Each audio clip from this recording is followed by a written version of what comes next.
So last week I gave the recap, and it was, we can't kill this Hydra. This week, it's, we can't kill this Hydra or this priest, but they can kill us. And there was a kill in there, and like a firewall, and yeah, you forgot to very important for the Hydra and some shit. Yeah, so We did kill some we're snake back and guys. forthing across the sandpit still. We are attempting to penetrate into the deepest chamber there, where the priestess is set up. Apparently she summoned some other unholy abomination that we haven't seen yet. There was a Mezzaloth, I believe. He's been taken care of, because he sacrificed himself to the Hydra to get it to come after us again. We actually managed to take out a few of the Amazons, finally, eventually. However, our strongest foe since Superhuman Guard, I believe, is still up and running. Oh yeah, one of the Amazonians got and back one up. of the other Yeah, Amazon champions. She actually got on the thumbnail this past session. He was the thumbnail for last session because she's it lasted that long. No. You forgot. And the other one we thought was dead, but then we figured out, oh no, they were just wounded, and they came back with half their health. Andronicus is currently waiting to be sacrificed, I believe, by the priestess. She's tried it once before. It didn't quite take. She wants a redo. I think you also have 2 successful saving throws. Death saves I do. too. I do. I'm really good at death saves because my aura helps me. And I'm right next Left to you off- right now making left off on a mine. very dramatic note. We left off on a very dramatic note. Yeah, you forgot that Nim made it across the sandpit in less than 30 seconds. Yes, it's true. Nim, the Hermit on the Rock, has decided to come down and grace us with their presence. In less than 30 seconds. It was like 6 rounds, but it was really quick for anyone watching. I don't know if I would describe anything as quick that has transpired, but all right. You did leave one thing off at the very end. Julian offered to trade one Julian of Mitros for the safe release of, I believe his demands were quite long. That's true. The safe release of the prisoners and his allies. It was a pretty tall order. It was. No. It was just healing my allies and letting them go. I have not said anything about the prisoners because they don't know why we're here. All they know is that we're interlopers and need to be killed, kicked out. And they may have It could be here for anything. Yeah. Otherwise, yeah. So you guys have been in some dire straits. You received 2 Mythic received 2 fan inspirations, one from Scotric, one from Dom Odyssey. Oh, who's that? That seems like nepotism to me. Just saying. But that's fine. It's fine. At least it doesn't specifically say to Maya on it, so that's good. And then, Andronicos takes a point of demon inspiration. And who would like to answer the factspiration question? Are you too hard on yourself, or like not hard enough, man? I don't want to hear Nim, but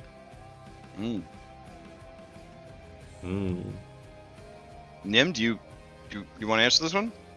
Too hard on yourself or not hard enough? I feel like the answer to this would definitely depend. Like it could change like minute to minute, honestly, with Nim. The most consistent, if asked directly from anybody, they'd of course tell you that they're much too hard on themselves and that they already do so much that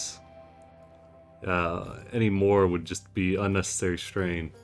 But anybody with a high enough insight would be able to tell that realistically they know that they're not doing anywhere near enough, and that what they have tried to do typically makes things worse. So they're not really sure why they try, but they still are.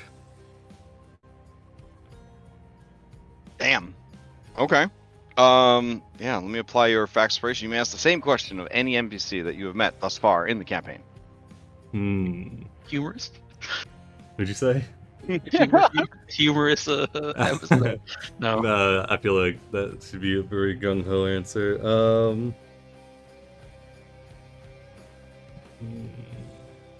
Let's do kind of interested in the king of Mitro, King of Castus. What their answer would be King for of that. Castus of Mitros. Wow. Okay. Let's see. He does not think that he is hard enough on himself or anyone else. He wants results, man. He wants results, and he is not getting fast enough, hard enough, or good enough results from anyone. He lives by impossible standards for himself and for the people he serves and the people he is opposed to. Yeah, he might put on a front of comfortable wealth and power, but he is a man haunted by his insecurities and a sense that he is never enough and never doing enough. So that's the King of Mitros. I almost feel sad for him. Wow. Almost. Yeah, because he has such high standards for himself, and he still does so poorly. Yeah, it's hard. It's hard.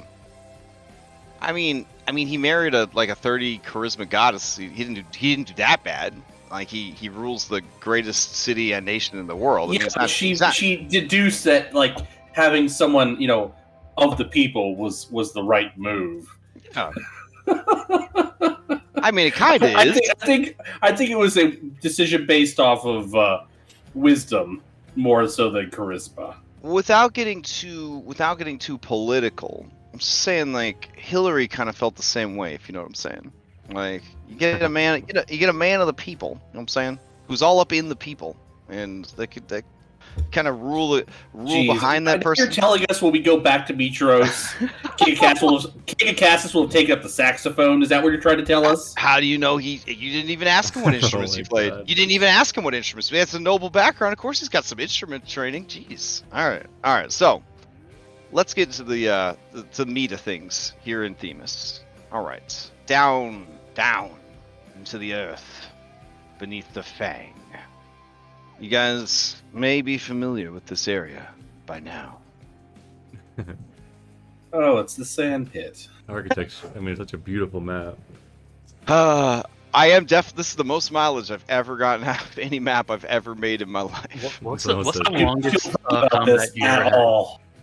The longest combat period? This is Yeah. probably in 5th edition. I think in any edition, if we didn't count your occasional breaks in this combat, it's been over 30 rounds of combat. It's ridiculous how pitched this battle has been. This is a siege, but not played out with a siege mechanics minigame, actually playing out the siege of the Fang. We are playing every single thing that has happened. Oh God, I hope the catapults are ready. Yeah, it's intense, to say the least. All right, so down here in Le Prison, you guys are still in fight. Let me see if I can get you some music here. Sheesh. And look, Sibo is over here. I think they just used their Sibo speed to cross it. Oh, Sibo's been here. I think everybody crossed last time. Yeah, You that was really our- did that was make our it goal. across the room. Yeah. Yeah, just as everyone got across, then it was well, shit, people are dying now. All right. Yeah. People die every day, Julian. So we ended with Julian getting ready to pass into the next round. Julian used his action to boldly declare. Do that thing in the animes where they deliver the dialogue, but sometimes they forget and they deliver it slightly different than the last episode. But we get the gist that we're continuing right from where we left off. So give me your pitch one more time. All right. Let my friends go. Heal them and let them go. And I, Julian Mitros, will give myself over to you. I'm the ultimate prize to side on. And it will give you great standing with your lady mistress and her husband. Okay. Those of you who can see, you see humorous Amazon shakes her head like, man, this guy, oof, what a fool. But also, strong words. Transitional Amazon is eager to see what happens because this is a rough-ass fight and they're getting tired. They look to the north to see if there's a reply. Inspired Amazon champion adjusts their breastplate and looks down at Andronikos, who they are about to drag off for sacrifice. She looks to the north. Suggestive Amazon dragging Maya towards the corner, and the priestess stops and listens to Julian's words. She turns and looks down the hallway. There's no reply, just the silence. Julian, who do you pass to into the next round?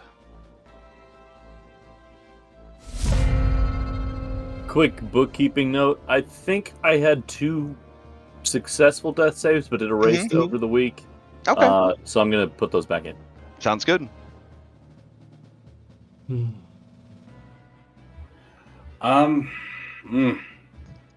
we want to give it to the dying people on the off chance they get up, or but then if they roll death saves? How are you feeling? How are you feeling, Andronikos? How you feeling? Feeling froggy? I mean, I'll probably be fine. Like, even if I get a 1, I'll just have 2 fails and 2 successes. I don't know what to call that. Yeah, fine. it's not like we're using lingering death saves. That'd be crazy. We're using lingering death saves, right? So as soon as we succeed on 3 death saves, until we take a long rest, we can't be not stabilized when we get knocked out anymore. That's a strong counter argument there. Your logic. I pass you Andronikos. All right, Andronikos, give me a save. Oh my god! Oh, yes! All right, Andronikos, you are up with 1 hit point. What would you like to do? I am not grappled. Is that correct? I don't think she has grappled you yet. No, We're still limbering up. She has moved into position, and she's going to pick you up and carry you to the What type of weapon does she have? This is the one that is dual wielding chakrams. Oh, okay. If she had a spear, I was going to pick myself up using her spear as a walking stick. Oh, fair enough. So she has a battle sarong. Do you want to pull yourself up by her battle sarong? Yeah, I just sort of reach out for whatever the first thing I can go for. I think I'm going for the wall, but then I just like grab onto her armor and pull myself up. She looks down at you and says, "The audacity!" I know, I just can't get enough. And then I'm gonna swing at her twice. Okay.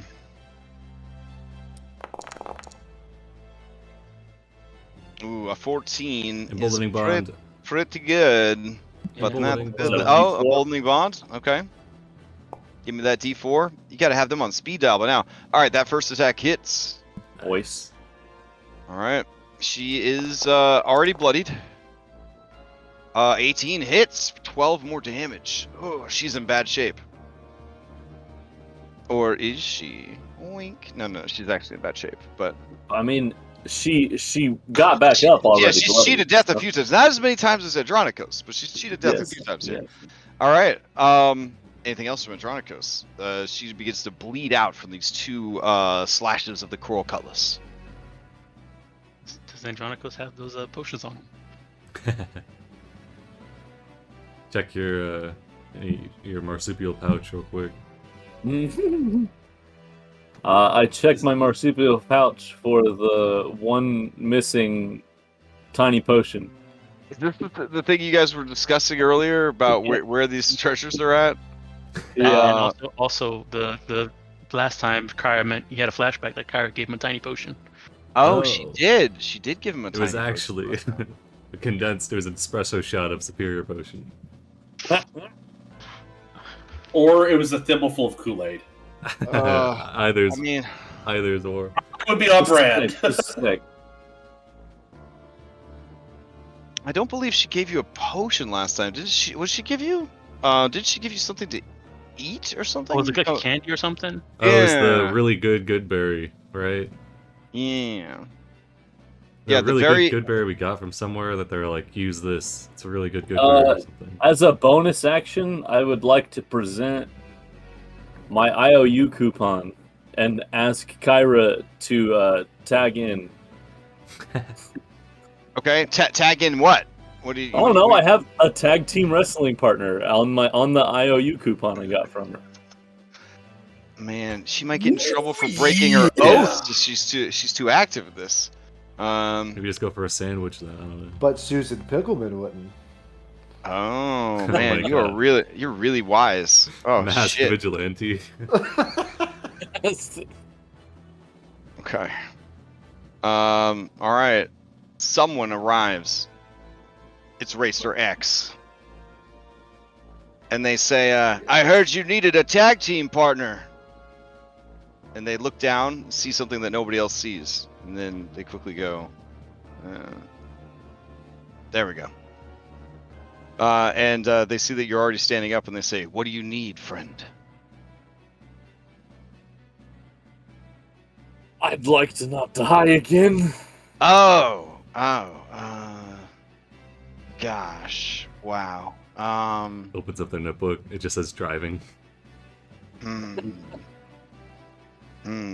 Okay, I can't really help you with that, friend. And they just put a hand into your belt pouch. And they're just like, sorry, buddy. And then they kind of punch you in the arm. And then they walk away. Does he take 1 point of damage? The belt pouch feels drop. The belt pouch feels heavier than it did before. I will shit. You will shit. If that was my item interaction, then I don't have an action left to check my belt pouch. Oh well, there's something nice in there. So, oh well. Since you damaged her, she's going to go. And do we want to use one of that Faxpiration that I paid for? Probably. To steal or not? Yes. If somebody wants to use that, To clarify, with channel points. With channel points. With channel points. With channel points. Yeah. Okay. Does This is anyone not at all remember related to who the really I nice cast- steak dinner I had 2 days ago. Yeah. This is I guess- definitely not extra life all year. I just want to clarify. This is channel points is a totally different thing. Did you already add them in, Crash, to the bot? No, I did not. Okay, then I'll add them in. See what could steal and try to finish off Inspired, maybe. So we're at 6, and if you want to use one, we'll be Yeah, I at think 5. that's a good plan. Yeah, I think we should probably do that. All right, steal. We're at 5. Alright, Who's I guess see what you want to steal and then finish off Inspired, or at least hit it with some blasts, maybe? I don't know. We gotta sweeten the negotiations, like they're... Yeah, there'll be a disadvantage. Well, go Maybe for it. You got it, I believe. Alright, I'm stealing. You do have and Emboldening Bond. Yeah, and I'm attacking Inspired. That's only Attack once per one. round, though, right? Yeah, once per round. Oh, Oof, a 9 is not going to do it. Her muscles and her armor resist 13 points of radiant force. That's what you think! Oh, but that second blast definitely hits. She staggers. Takes a knee. Shakily stands back up. Well, was worth a shot. Alright, we can. I mean, we have some more. yeah, She let's turns see and here. looks at you and says, "You've made a mistake, dwarven child." I will, bonus action Thunder Wave. Oh, getting what? Her and transitional, yeah. Yes. Okay. Oh wait, don't hit transitional. What? Okay. if you We have. Did they have to hit Andronicos? We have more Faxpirations. Oh, okay, yeah, go ahead and hit her We're down, I guess. we're at 5 Faxpirations right now. So you Alright. hear me audibly gulp, and then a Thunder Wave goes off from my shield. Okay. Oh Yes! jeez. Oh. Oh god, all right. this could be Let's could be see. something. She is blasted. Her body breaks, and well, you know Falls what? I'm prone. gonna say that she fails that. She definitely fell prone. Her body is blasted backwards and slams into the wall, and you're pretty sure this time, for reals, she might be dead. What are they feeding these I Amazonians? do a casual, 2-finger salute to her as she gets knocked back. However, transitional shoulders the brunt of the force and remains standing. And let's see, they take half damage still? Yes, they take half okay. damage, but they're not force moved. Okay. Yep. I'm gonna step here. Okay. I wasn't on Nessa, right? I was just in the area. She kind of give you a ride over, but it's fine. Okay. B team stuff. They took advantage of the speed boost she gives you. And I'll look at transitional and say, "There's more where that came from," and then hope somebody steals so she doesn't hit me. Nim will steal, I guess. She looks at you and she says, "I have made peace with my gods. What of you?" Imperial. Yeah. My ancestors smile on me. Oh, jeez. Okay. Nim's gonna burn a fanspo. So you said we were at 6, down to 5, so now we're at 4. Yeah, I just put us down to 4. Oh, okay, right on. Okay. Julian, I really don't think this parlay thing is gonna work. Can I still hear the sacrificial chanting, or is it stopped? No, it has stopped. Oh. Yeah, it got dead quiet. That's either a great sign or an awful sign. Well, either way, here you go. And Nim's gonna go up, bring out a scroll, recite the divine words, and then will warding bond Julian. Oh man. So you get a +1 to your AC and saving throws. You have resistance to all damage, but I also take any damage you take. And then they'll clap you on the shoulder and say, "You're fighting for 2 now." Oh, Jesus Christ. And pass to Julian. Oh wait, All bonus action. I'm gonna have something. For those of you who are wondering how Warding Bond could work without the spell focus, remember that when scrolls are created, you pay the extra cost at the creation of the scroll. Yeah, we'll say to Nim's, cover the cost of, Yeah, after reciting it, splits the paper down the middle. Each half rolls into a silver ring and magically. Oh, nice! Dope. Flavor dope. Yeah. I think we used all our bonus action stuff actually. I think all one we still have left is Corinna's. Oh, the ranged attack? Yeah, okay. Yeah. I have nothing then. I will, I've used that a couple times. I think it's like, what, 3 per long rest Yeah, or something? we've used 2 of it so far. Okay. yeah, we'll give it to Julian. You got it. Go All right. Parlay. Alright, Nim passes to Julian. All right. Real quick, I can't remember because it's been a minute. Am I focusing? I think I'm focusing on my last Shield of Faith. Is it on me or was it on Dranicos? It was on me. Yeah, it's Okay. on Dragonlords. He's got the little symbol on him. All right, cool. Yeah. All right. Julian's gonna step out.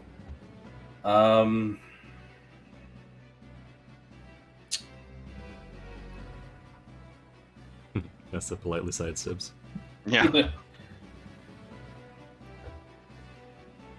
Well, we're gonna shoot transitional. Alright.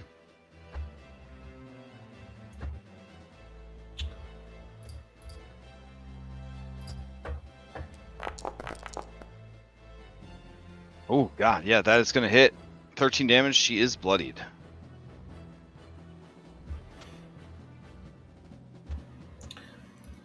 And Julian's gonna call out, "I'm waiting for your response. In the meantime, I'm just gonna slaughter your Amazons." Do you pass to her? If you want to do any Esther stuff, you do have a +1 to your saving throws. I don't have any Esther stuff I can use right now. Sibo went this round, right? So there we go. Okay. Yeah. So you have Maya and all them bad guys. I'm gonna pass to Maya. Oh, okay. Maya. You're not stealing? I think the transitional hasn't gone yet. Yeah, I think I would actually. They would actually steal. Yeah. Okay. All right. So undo activation. All right. So transitional. She sees Julian and his swarmy male mouth running, yapping. She's going to rush forward and attack. Oh, the damage from your gun, was it actually piercing, or was it like... It was just a normal bullet. Oh shit, okay, then she actually resisted it, because she's raging, so... Yeah, I'm out of magical bullets at this point. So she will run towards you, And let's see. She's going to attack you twice with her chakram. Okay. 1 and 2. That'll miss. That'll also miss. All right, a 19 for 10, a 16 for 7 miss. She is going to sidestep to here. And I guess she will kind of, with her back to the wall, kind of face off against you guys. She is going to pass to... Yeah, she'll pass to Humorous. The true boss of this. This Yeah, right. Yeah. All right. Humorous is raging. Is lucky. Sees that there's a target-rich environment, and she is going to just rush forward. Sibo, she's going to take her first attack at you. Is she not even bloodied? Jesus. They got a healer on their team. They got Yeah. they got healed twice. All right, she's going to be reckless. This is a attack against Sibo. Oh, jeez. Oh my god. All right. Fuck. This girl does not quit. 4 weeks of nothing but crits. God damn. All right, Sibo, 24 points of damage. Bleh. All right, she goes rushing past you, stepping on your nuts if she runs by. And then Andronikos, here we go. You just don't quit. And she says, "No, did you?" As she swings on you, and you, I guess, parry the blow. Yeah. What the fuck? All right. Sibo just says, "What the fuck?" She's going to. That's 1.5 rounds No, of talking. What does one word? And then she's gonna go around behind you, kind of like as the two of you, weapons kind of clashing. She kind of like sidesteps around you to the other side. Okay. The whole time I'm just like, sacrifices. Come on, you're better than this. All right. She narrows her eyes. She calls back, "Priestess, what should we do?" And the priestess Probably summon some demonic horror from hell, and that's not the side you want to be on. You hear the priestess's footsteps coming closer. Uh-oh. All right. Let's see. Technically, she can only summon demon once per day. Let's see what else she's got here in her bag of tricks. Oh shit. This has been going on a long time. She's running low on specialized, guys. Can't really. Can't I don't even know what spell slots are at this point. Fair. Okay.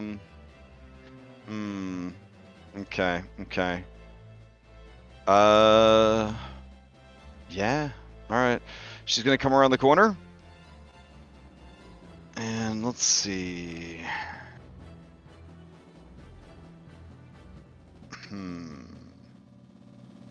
Alright. As she comes around the corner, she sees all them peeps doing all that stuff. She doesn't even see Julian of Mitros, and she says, "Where is this Julian of Mitros?"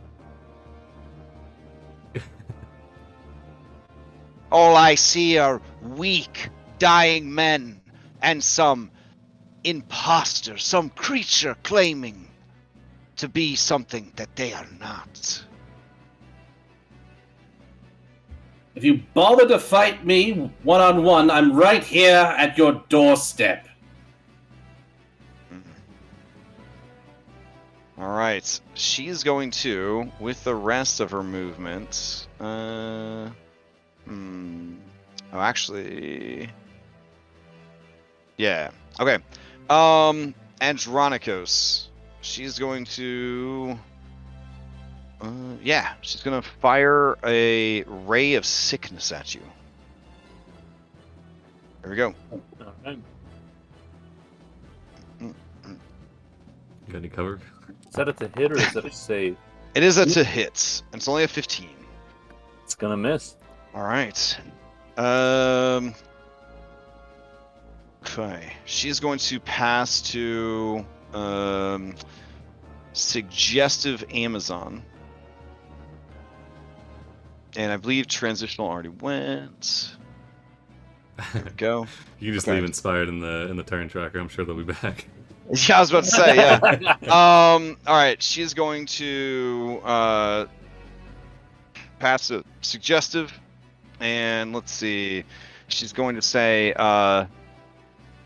"Take her around the corner now." And then they start to drag Maya around the corner.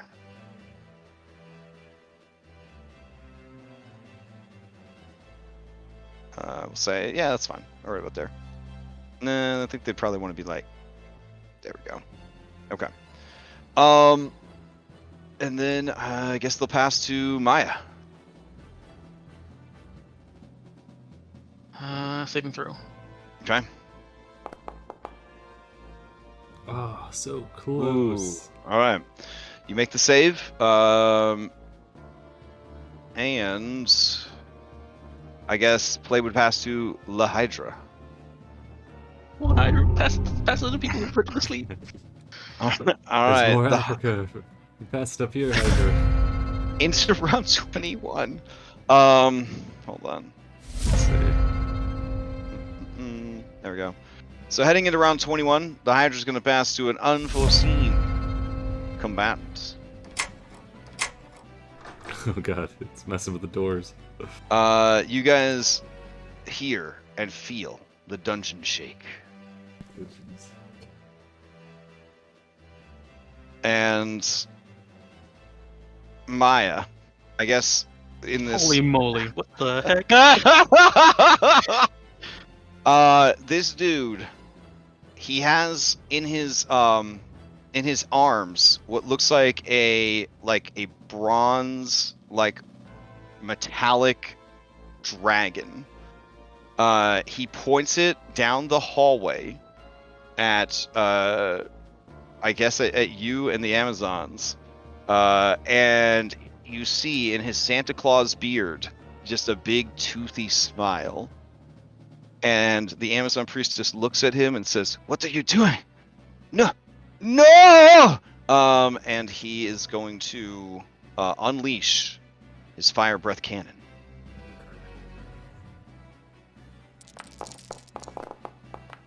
Uh, 48 points of fire damage come flooding down the hallway, encompassing you and Suggestive Amazon and the Priestess. This is dexterity save, so you would just take it. All right, so I just have one. I have one failed then. All right. Let's see. Suggestive will try to make the save. Oof. Which there's nothing left of her, so she's done so. But let's see what impact she had on the world before she left. She slipped. Oh, that's rough. Bring the person back up. And then the priestess rolls.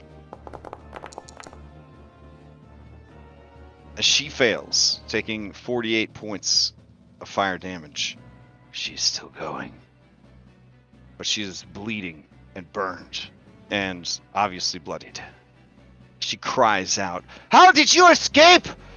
And you guys hear a rumbling voice say, "Well, you were so distracted by your intruders that you forgot to put the wards back up on my cell."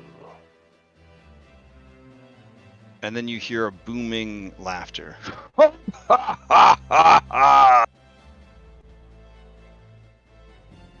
"I would see this Julian of Mitros prize of Sidon with my own eye." Oh jeez. All right, Maya, you or the priestess may steal. I don't know if I want to steal, because if I fail, I'm dead. 5% chance of death, but you control the initiative. I'll use a Fang inspiration to steal. Oh shit! Okay. We'll put your death on the back burner for a second here, Maya. You take the burden out of their hands. Yeah. All right, yeah, I see you took it out. You took it out of the thing already, yeah. Yeah, I just deleted it. Okay. All right. Julian, it sounds like we might have an enemy of our enemy up ahead. but that doesn't necessarily make them our friend. But we shall see.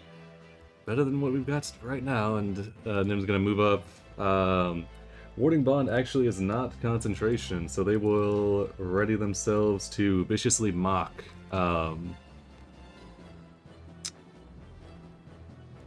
think I think Transitional? I think that's the play. That's the one that we can. Transitional's taking a couple hits, right?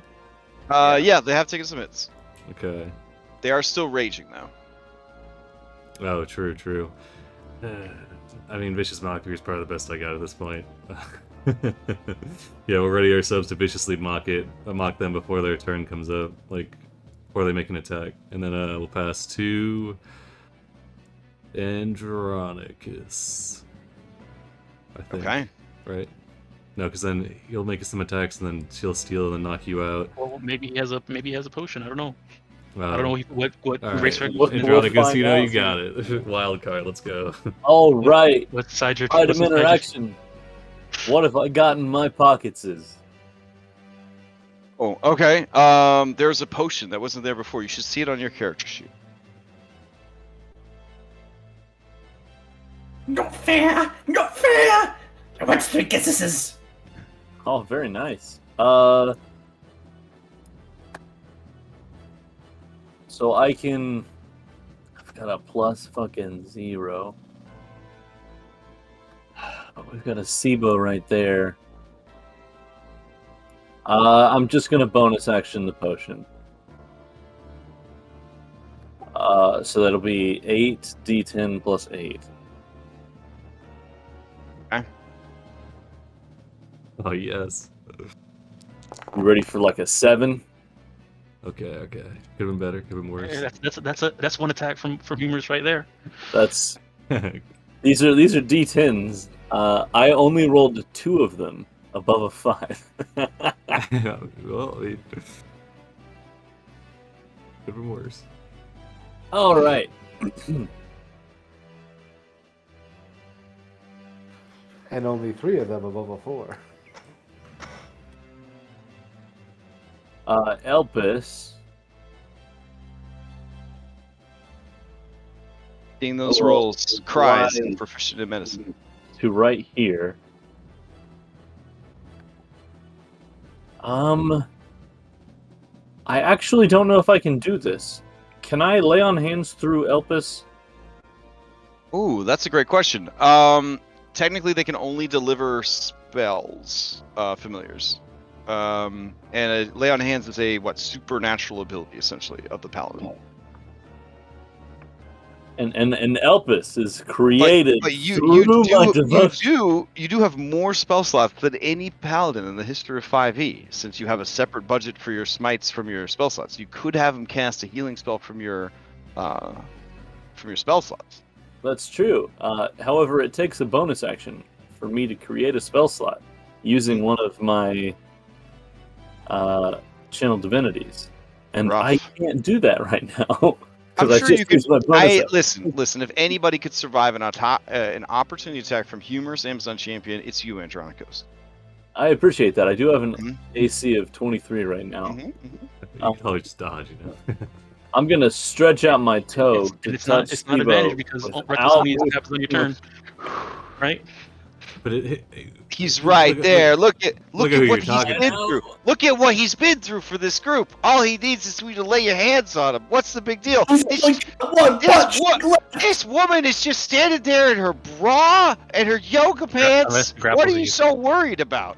I'm kind of in that square already, Andronicus. I'm kind of already in that square. Oh, look, he flopped over in his sleep.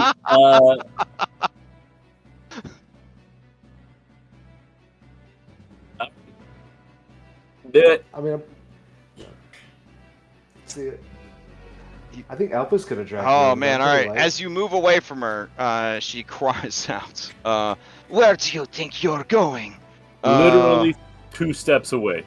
As she is going to try and grab you by the scruff of the neck. All right. Brighton's famously known for their neck scruff. Well, I guess she's grabbing you by the gills. You're trying to beat a 25. You still have I'm going to use that my inspiration. inspiration here. Ooh, And you okay. still have that Kyra inspiration too on you, the bardic inspiration. Oh, Yes. Oh, Oh. okay. She doesn't grab you. All right. All right. By one. What's the boon? That was. Yeah, did you use your inspiration for that, right? So here's Yeah, the boon. yeah. All right. Yes.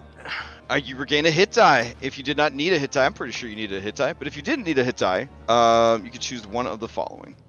I don't actually. I'm You full. didn't need a hit die? Incredible. Okay. He's Andronicus. He typically doesn't get hit. He either doesn't get hit or he has 0 health. All right. Then you recover 9 plus APL hit points, or gain well rested. What would you prefer? The hit points. Interesting Strong choice. choice. All right.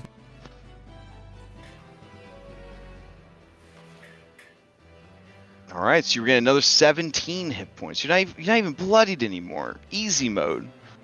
Yeah, just stretch a little bit. I feel so much better now. I have 1 point of lay on hands left. I'll drop it on Sibo so that he doesn't have to take fucking bad luck, spiral, unlucky death saves. Thank you. Okay. You sure you have bad luck spiral because you don't have the spiral on you? No, it's on my screen here. It's maybe not on the. It's on my screen for sure. Oh, dang. Okay. All right. Anything else from Andronicus? That was action, bonus action, and all 5 feet of movement. I guess I can move more. Mm-hmm. Although if do I count as in? You are technically with her, but you would have cover from the corner of the wall there. You can step over me. Nah, we'll stay right here. All right. I will pass to the 1 hit point conscious Sibo. All right. Yeah. 1 hit point conscious Sibo. You're up. Okay. I'll use half my movement to stand up. Okay. Because I feel like this is the best thing. I have to ask. So, Andronicus, you said your death saves got reset. I don't know if I use Sacrificial Bargain, but I have all of my hit die. Mm-hmm. Then you probably didn't if you have all your hit die, right? Okay, I just want to make sure something. I haven't used that because I don't know Okay. all the ins and outs of SIBO, so I just ran what was available. Their SIBO strat has been assume tripod position, ready Eldritch Blast, and that's pretty much been on repeat. Okay. It's been working pretty good. Okay. Yeah. Okay. So yeah, all your hit points, all your hit die are still there, bud. Yeah. A readied Eldritch Blast is a very good thing with active initiative. Yeah. The downside, of Alright. course, is you can't concentrate on Hex. So. I'm going to Boon of the Bard that I have not used yet. I'm going to cast Hideous Laughter on Humorous. Okay. You're gonna cast what now? So Boon of the Bard, I'm going to cast Hideous Laughter Oh, okay. on Humorous. I'm going to take a step backwards and Alright. slip in this blood Oh, okay. and try to get Humorous to... Oh, okay. I got you. Some He's gonna physical, take a physical pratfall. comedy. Yeah, Yeah. I got you. All right. What? Yeah, like I think that, they call that a Mario fall now. But, Yeah. Yeah. all right. Give me the spell. I'll make the save. I don't actually have the spell on myself because I don't need to. You don't have the spell? Well, From so that, Boon of the Bard lets me do it. But Oh, got it. Okay. All right. It is a Wisdom save, I believe. Here we go.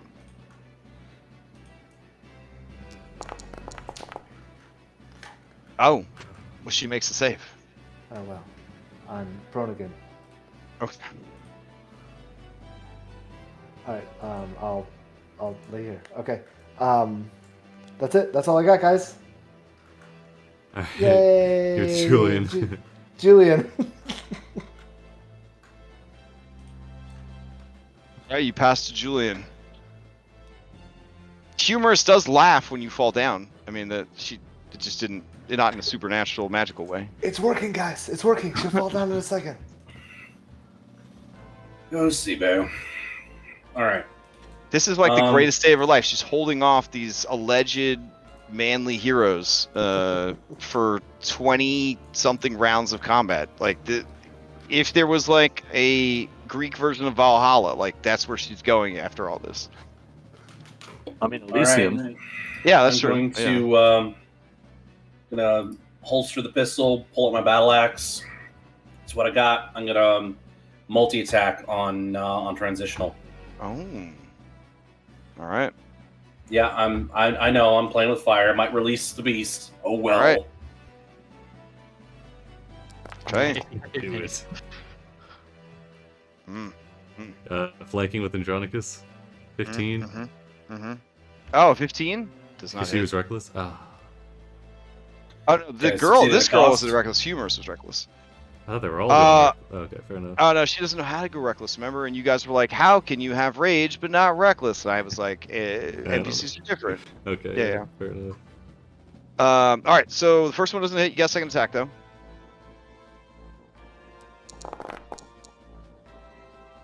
Mm, 16 plus the flank does hit. 7 points of damage, but raging, so halved.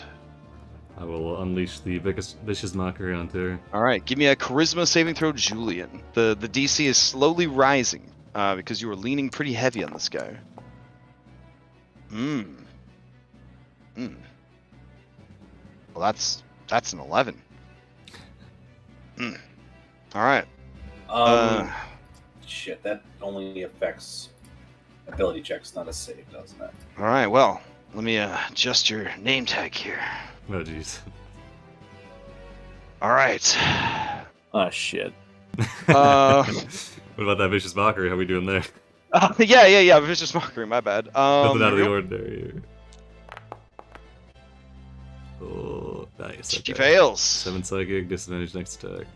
All right. Takes the full damage. Disadvantage on the next attack. Okay. She's gonna steal. Unless there's anything else from Julian. Nope. All right, fair enough. Okay, Joey, is there something then. caught in your throat or? Sound a little gruff there. Shut up, Half-Pint. Oh, jeez. Oh man, sensing that your testosterone levels have grown 10 sizes that day, she is going to turn all of her attention to you. Even though she has really not managed to hit you. Wait, there's a little dude on the ground that's alive. She gets 2 attacks. Alright. Little dude on the ground. Wait, there's a lizard here too, right? Yep. Lizard might be pretty easy to hit. Alright. Let's try the guy on the ground first. This is a disadvantage, so it's going to be a normal attack. Nice. Oof. Okay, let's see what happens. The flow of combat shifts the entire battle in a random direction. Oh no! Seven. Oh no, 7 is That's Round that to the way. sand pit. That's in the sandpit. 1, 2, 3, 4, Wow, 5, 6, 7. 7. This fight! Oh my god! Alright. 15 feet. Everyone within 20 feet of her. Those of you who would hit a wall, that would be Andronicos and Humorous, need to make So is it dex this saves. way, or is it like down this way? Which 7 would be directly to the left. okay, is dex save? Dex save. If I get knocked out by a fucking wall crash. It doesn't say you take damage, it just says you get knocked okay, down. okay. But you do fall down. Emboldening bond.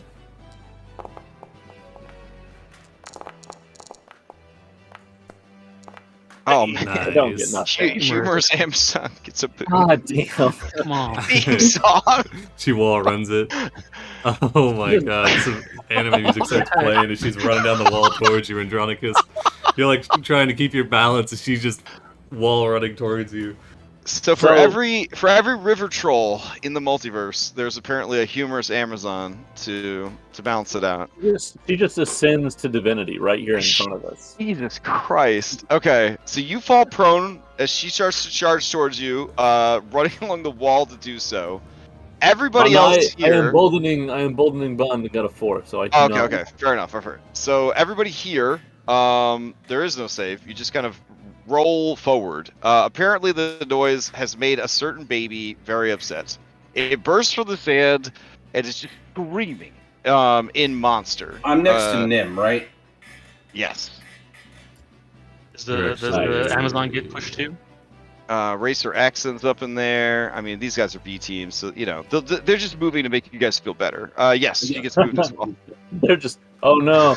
Elpis All right. is flying. Does he get moved too? I don't know. Yeah, it's just a weird everything is just kind of shifting and everybody gets caught up in each other's movements and all that. As a reaction, try to stumble like a sand person, a sand walker. Sure. Give me a dexterity Does the cameraman or a stealth check, so that he doesn't run into the wall. Oh yeah, the cameraman falls prone, I guess, as he drops his camera. I have disadvantage and. Yeah, you did a terrible job. You actually make more noise than before. Well, that works too. Okay. This creature rises up with its reaction, and it just is so angry at all of you. And it still has an interrupt point, so it might actually use it. It's getting that mad at you guys. I'm trying to leave, I swear. Elpis indicates to the Hydra that it was transitional Amazon warriors' fault that this happened. It was. She attacks Elpis. Alright, here we go. She cries out, "You liar!" 21 for 11. 11 is exactly how much HP he has left. Alright, then she is going to use Speed of the Eagle to disengage, and then she's going to try and get the hell out of there. So she's going to rush back into the room. If you don't hit a wall, you shouldn't be prone, so Julian, you shouldn't be prone. Yeah. This is just like the press of battle, essentially, is what's supposed to represent, as everybody kind of shifts to kind of keep up with each other and what's happening in the fight. Sort of like you're losing track of where you were in the battlefield, and then you look around, you're like, oh shit. Yeah. Okay. So she rushes back in there. She don't want anything to do with that. And then she controls the initiative, but it doesn't matter. Attacks. She used you're her. Eagle. Oh yeah. Okay. Yeah. That amazing ability. Yep. They're sort of like barbarian monks, I guess, these Amazons. Calling them barbarian goblins. Yeah. Oh damn. Yeah, she goblin something if you know what. Anyways. No. All right.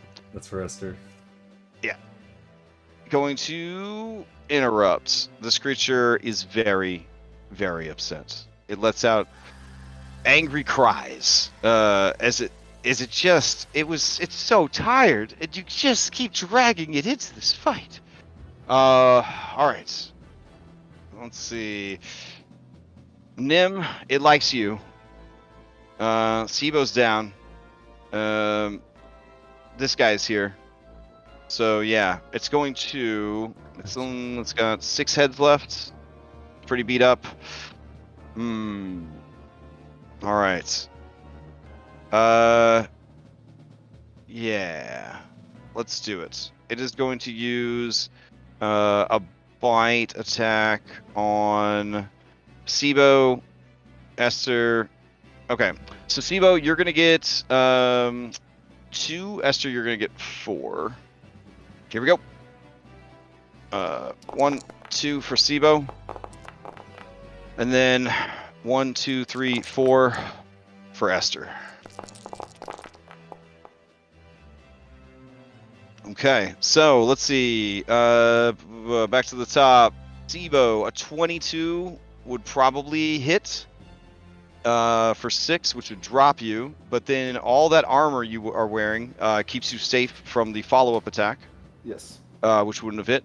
And then Julian Esther, we got an 18, which is going to miss. We got a natty 20 for 18.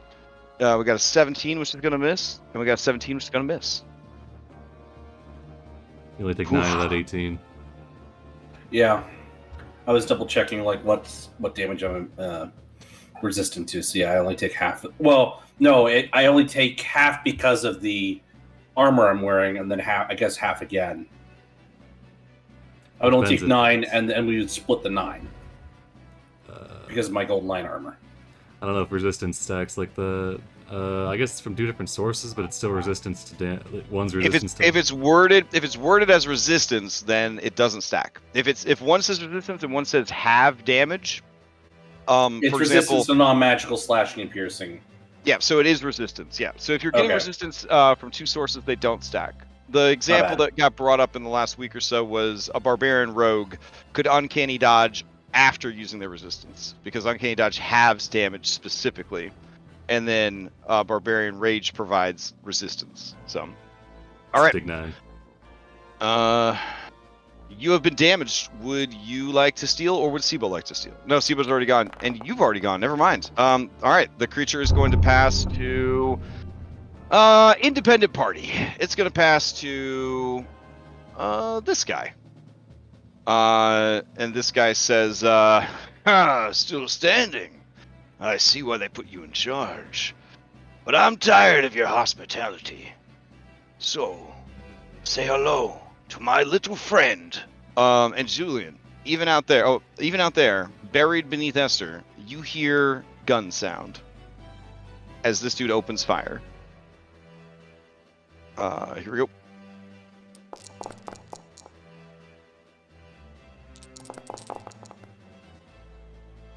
Maya, as you lay there dying, you watch as 2 massive holes are blown in the Amazon priestess. Her body just rockets back against the wall and slumps to the ground. All right. I guess in her 2 words would be thank you. All right. He directs his one eyeball down at you, and you see his big toothy smile appear in his Santa Claus beard, and he says, "Ha ha, no problem."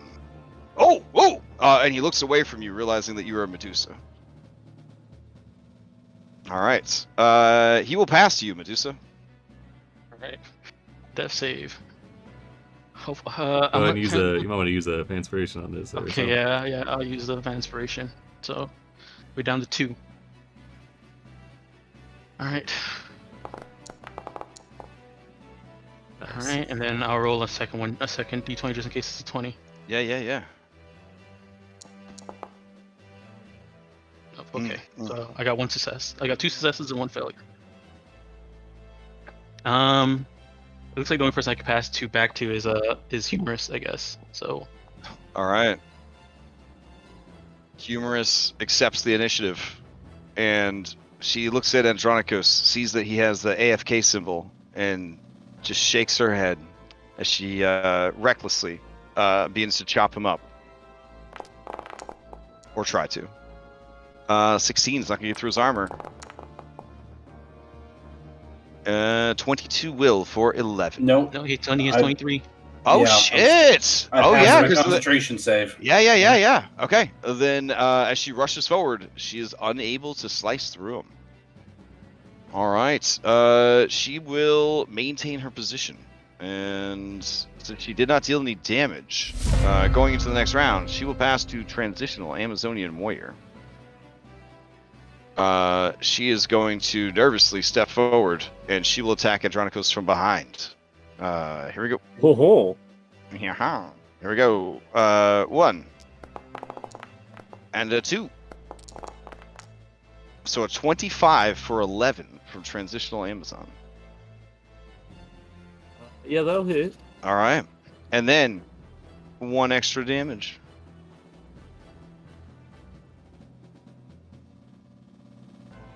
Would you like to steal? Going into round 22. Yeah. Okay. Fucking 22 rounds. You could have left at any point. I mean, they could have all mysteriously gotten dysentery and needed to run out to the outhouse at any point, too. I mean, Fair. You guessed my plan for the next round. I don't particularly enjoy being flanked, so I'm going to swing it transitional. Okay.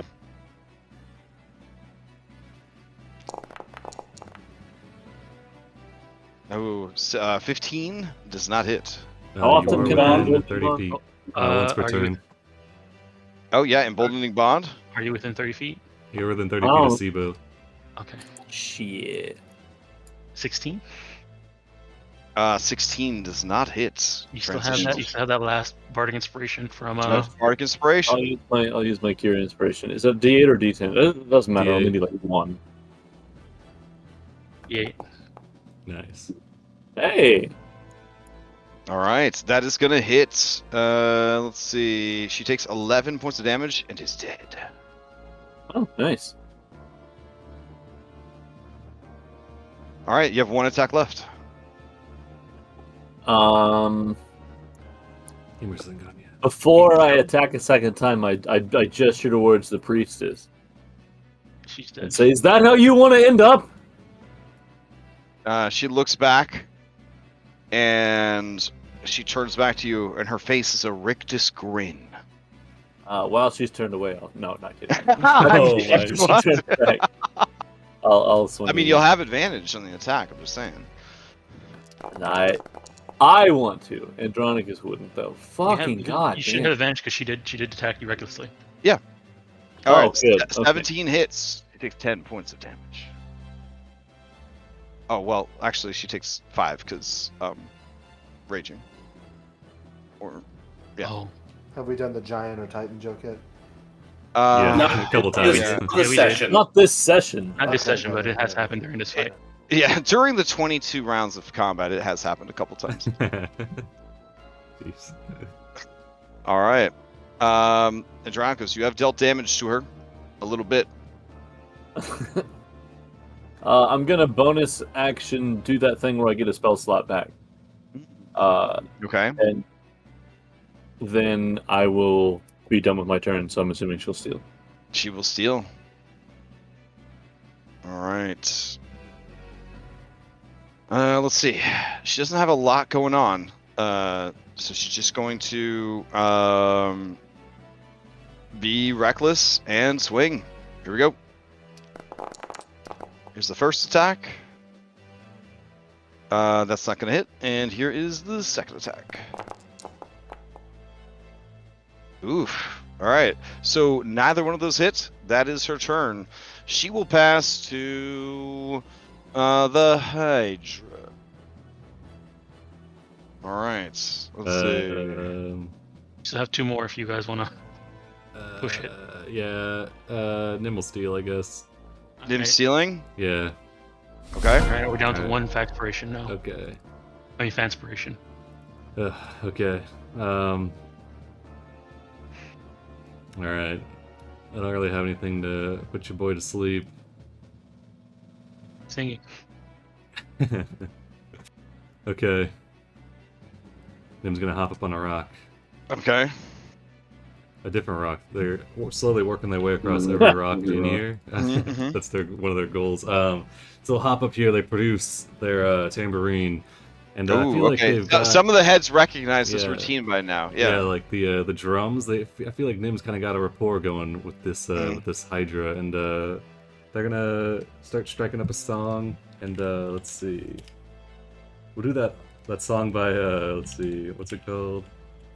Unwritten by Natasha Bedingfield. It's like Feel the Rain on Your Skin. Nice. We're gonna bust that out. Start going through that whole number, and they'll point at Esther Julian and like point at the door and say, "There's more people to fight in there." And then yeah, that's what they'll do. Okay. All right. Then we'll give. Yeah, performance, I guess. Okay. Oh jeez. Okay. Or I Performance. suppose I would just accept a handle animals at this point as you continue to build your rapport with this creature. We'll try performance, but it is disadvantage. Okay. It's definitely not as good as your other songs, but the creature seems content to listen and not fight. Okay.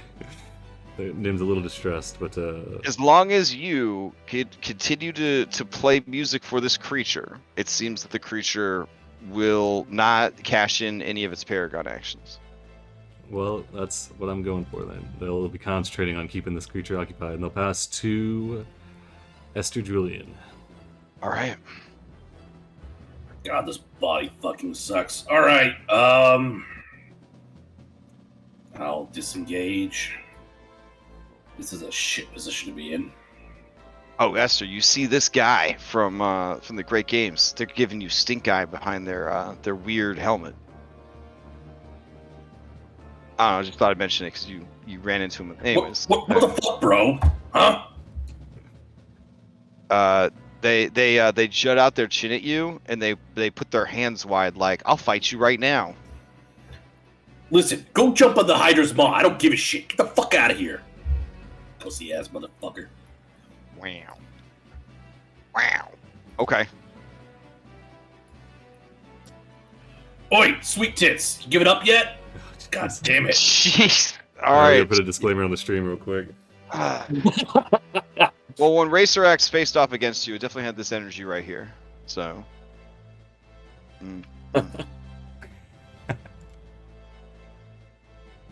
All right. She turns and she says, "You're the one who caused all of this."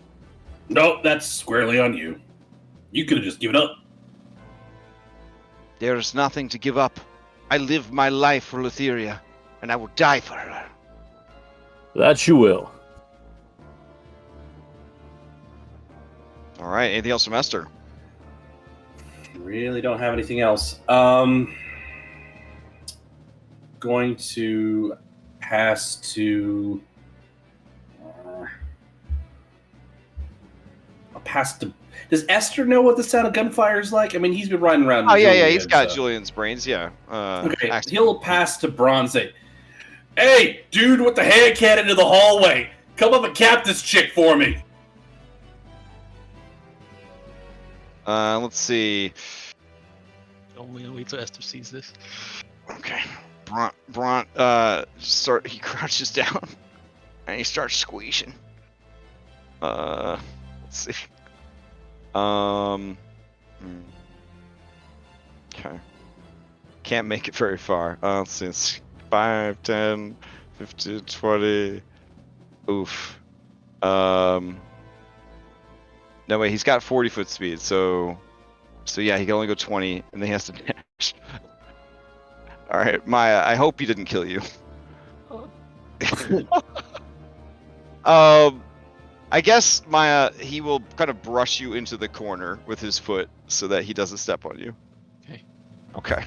That's a very much a dead spider moment. A dead Hydra. I'll use my 2 words again, saying thank you.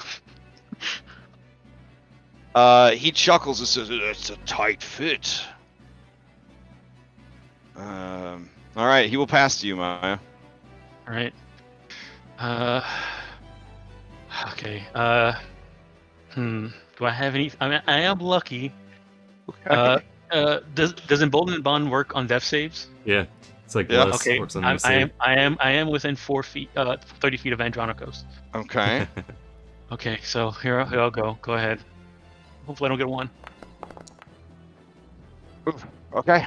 17. Okay, I'm stabilized. You're stable. Okay. Nice. Okay. You may pass to the Hydra or to Sibo.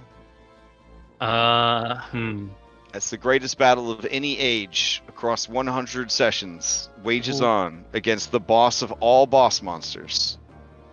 Humorous Amazon. All right, I'm gonna go ahead and pass to the Hydra. Okay. Hopefully it doesn't do anything and just listens to music. Okay. Nim, the Hydra, one of the heads, is moving towards you. It looks like it's gonna try and coil around you. Do you Nim try to allows it. resist? Okay. Nim's lifted up into the air. Yeah. It pulls you in close so that they can better hear you. They continue to jam. Okay. All the better to hear you. They pass to Sibo.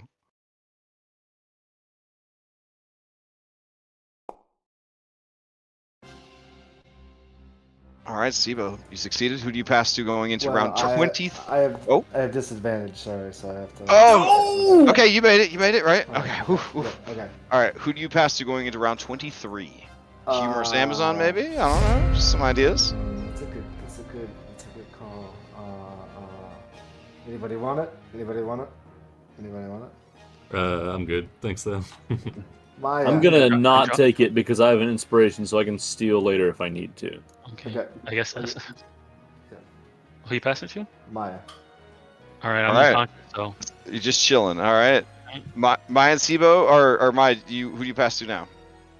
I guess we'll go with Bronzit.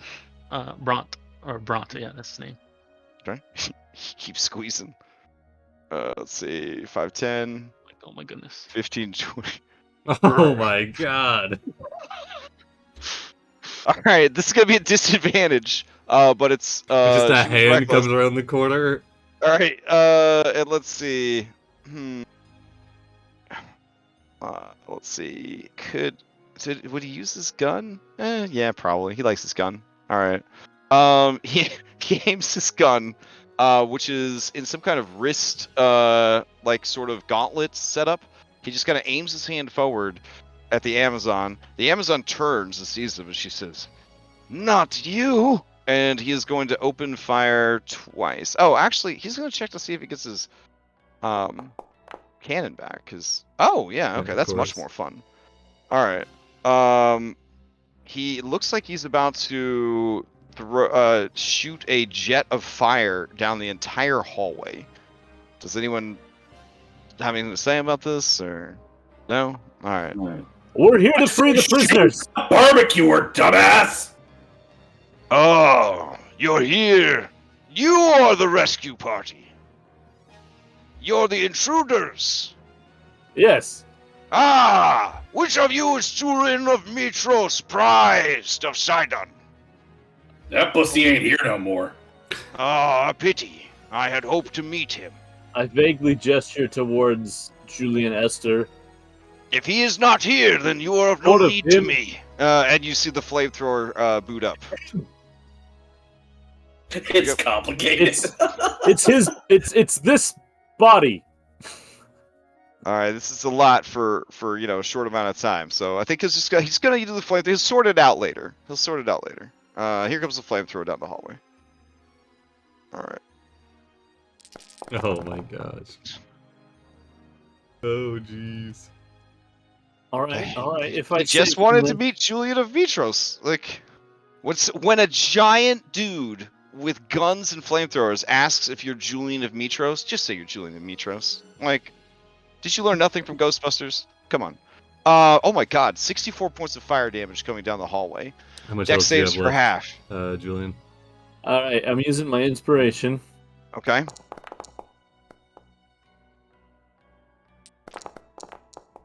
What was the DC? All right, Humorous makes the save. The DC is a 17. Yeah, that's...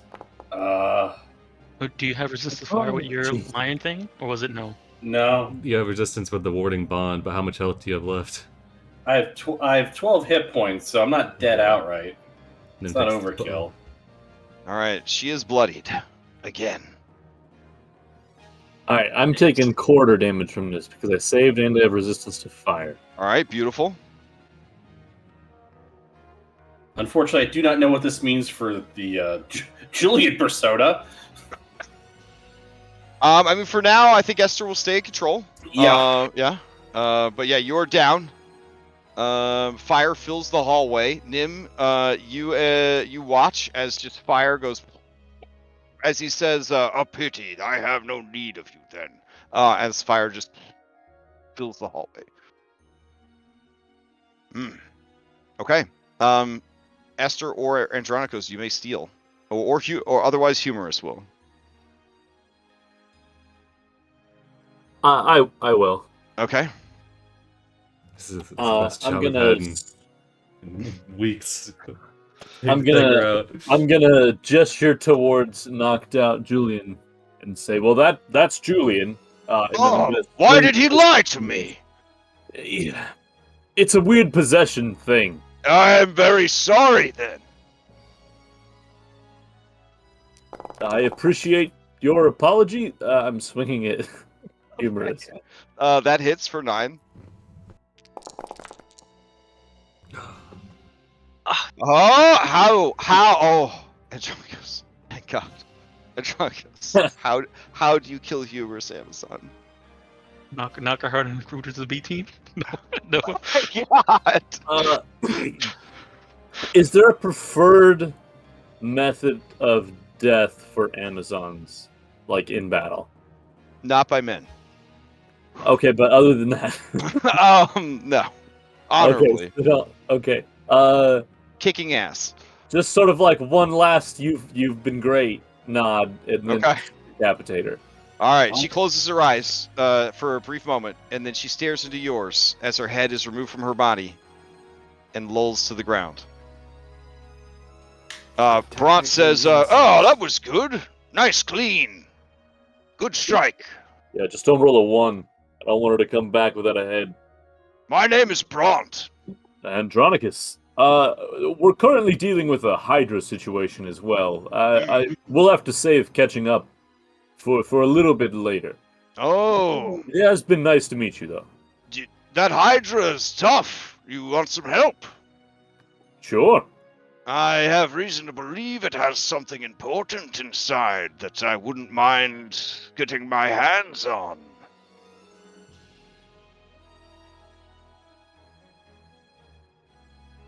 I'm gonna step over to here, and then where's the range of the Hydra measured from? Is it from Its the body? from the Yeah, edge? it's right. No, it's right, measured from the square body, so it's 20 feet from the body. You are now in melee with it. Okay, then I would not have moved. To Okay, there. fair enough. Fair Yeah, enough. I would say you're pretty familiar with the creature by now. Yeah. Okay. Let's see, that was action. I've got spell slots left, but I don't have any healing bonus spell. Probably should pick up healing word. No, we don't have to fight the Hydra right now. If you need a few minutes, I understand. I'm very cramped in this hallway. I'm probably gonna go into this room up here. And he very awkwardly kind of points towards the north. I'd like to wait, but my friends are in the room with it currently, so I don't know if I have that option. A pity. I guess I'm just gonna post up right here by the door. All right. And pass to Nim. Racer X says, "It's fine. We'll just leave Nim here forever." You know what I mean, bro? Don't forget to remove your bardic Andronicus. Oh yeah. All right, Nim. This is your life now. Nim keeps jamming, you know. It's Okay. not the worst life. All right. Who do you pass to, Nim? You got 2 on the floor, and the Hydra's pretty much, as long as you stay there, it's happy. We'll give it to the Hydra then. Okay. The Hydra nuzzles you. All right. It passes to Esther. Saving throw against death. All right. Am I just rolling a d20 at this point, or? Yeah, just roll. Because it's not giving me like an automatic roll for death saving. Okay, no worries. You're next to Andronicus, so you have a +4. That's true. Doesn't matter. Oh my goodness! What the heck? Okay. Play passes to Sibo. Sibo, death save. Disadvantage because of the spiral. All right, that's a fail. I guess we're fishing for a 1. Whew, You have an okay. emboldening bond. You get a 2. Oh, there you go. You can roll that emboldening bond, so success. Nice. There you go. Yeah. All right. Sibo, passing into round 24.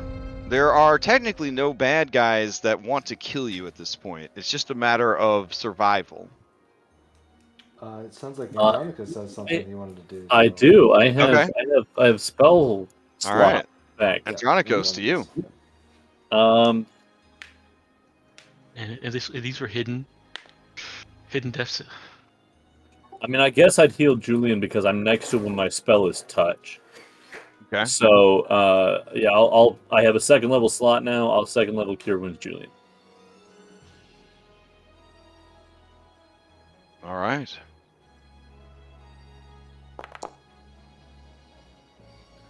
Nice. You receive 11 points of healing. Esther, the healing, and yeah, it's a familiar power. All right. Andronicus, what else do you do? I say welcome back, but I say it with sort of like a twist to my face, like I know that it's not Julian, and I don't actually want this one back, but I don't want Julian to die. Esther Brock shouts down the hallway and says, Julian of Mitros, favored of Sidon, my apologies. You confused me when you said you were not Julian, but your ally has filled me in on the truth of the matter. I'm just glaring daggers at Esther right now. Like, yeah. Sorry. Sometimes I forget myself in battle. A common enough trait of the warrior. Okay, who do you pass to, Andronicus? Or are you risking it getting in there? I'm gonna scoot over to right here, and one of them hisses at you. Don't come near Nim. This is the vibe you get. Okay. I'm gonna look at it, and I'm gonna slowly reach out for like Sibo's arm. Okay, it doesn't care about him. All right. Okay. But then I'm not gonna actually do anything because I don't have any action economy left that lets me do that. And then I will pass. I'll pass to Nim. Okay. I've already gone. I think I started the round off. No, you pass to Sibo, who passed into this round. Oh, okay. Yeah. Well, you know what we've got then. It's just more you jamming. Okay. Oh no, these are a disadvantage, yeah? Yes. Oh man. All right. The con save. Give me that Constitution saving throw. I'm just jamming. No. You're wearing yourself out. You're getting a level of exhaustion. Yeah, let me find it. They're already at disadvantage anyway, so. I'm in my element now. That's my secret cap. I'm always bad. The creature stiffens up at the sudden bad twang of your music. One of the cymbals on the tambourine explodes. The other ones are smoking. It begins to scream at you as if this is your fault, as if you're ruining everything. Nim will play louder. Okay. Dim, who do you pass to? Let's give it to Andronicus. Okay, back. No, Andronicus already went this round. You got Steve, Maya, or Esther. Okay, Esther. What the fuck? Are we killing this thing? Think now we should focus on getting our downed allies out of danger first. It's not my ally. God damn it, Esther. Just grab fucking Sibo. Wait, Esther? And he shoots the Hydra. Nickname we like to call him. Well, it's a terrible nickname. He's a terrible man. Oh my God. Hey, fuck off! I will not! Esther Arkelander is the worst sort of villain. The most evil and reprehensible monster. I look straight at Esther and I say, you are absolutely right. Enters a rage. I'm gonna knock out Julian. All right. You take a shot at the Hydra. Okay. Yep. Heads or body? Body. Okay. Let's see. You sure you don't want to be a father? I mean, shoot ahead. It's good times. Nope. All right. You hit the body. It takes damage. Do I feel like it took all the damage? You're multi-attack. You're a fighter. Well, it's melee. It says melee. Oh, right. You're an NPC. Ability. You're an NPC. Yeah. Okay. It takes normal damage from piercing. Always has. All right. Just making sure. But now it's hella pissed. And Nim is the closest thing to it. I'm still playing that. We're home. Bro, I never shot him with a gun. Oh, we'll see what happens. All right, it's gonna steal. Damn, dude, Esther gonna ruin this all for you guys. David, too strong of a role player. I'm within range now. Okay.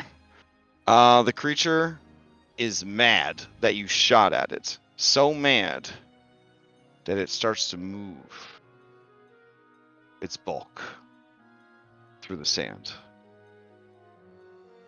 Can Nim try to guide it with a nice song? Okay. What is the goal here? Get it to not go towards Esther.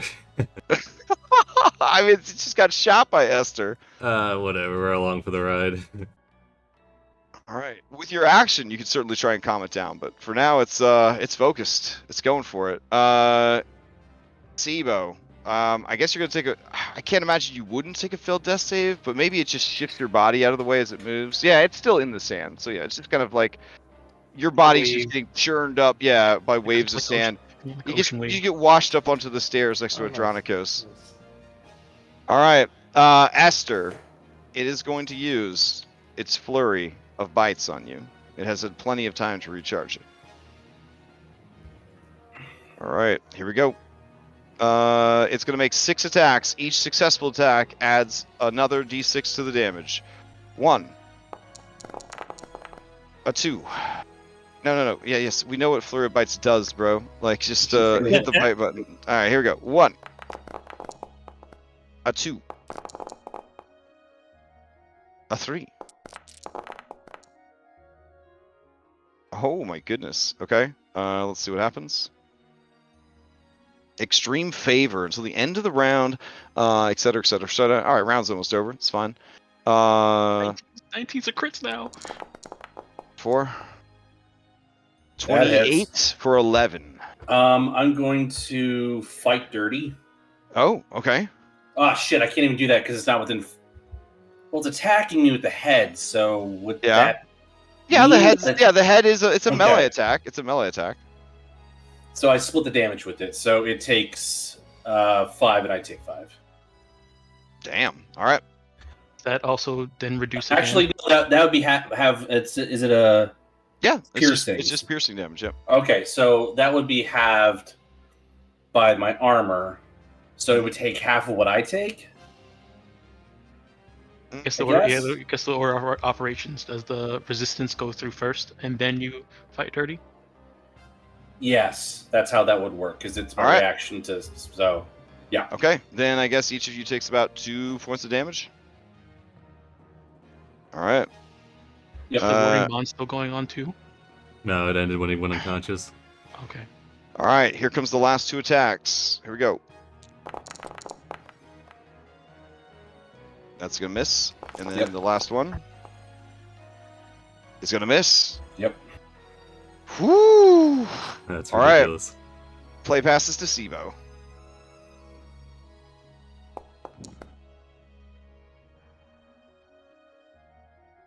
Hey!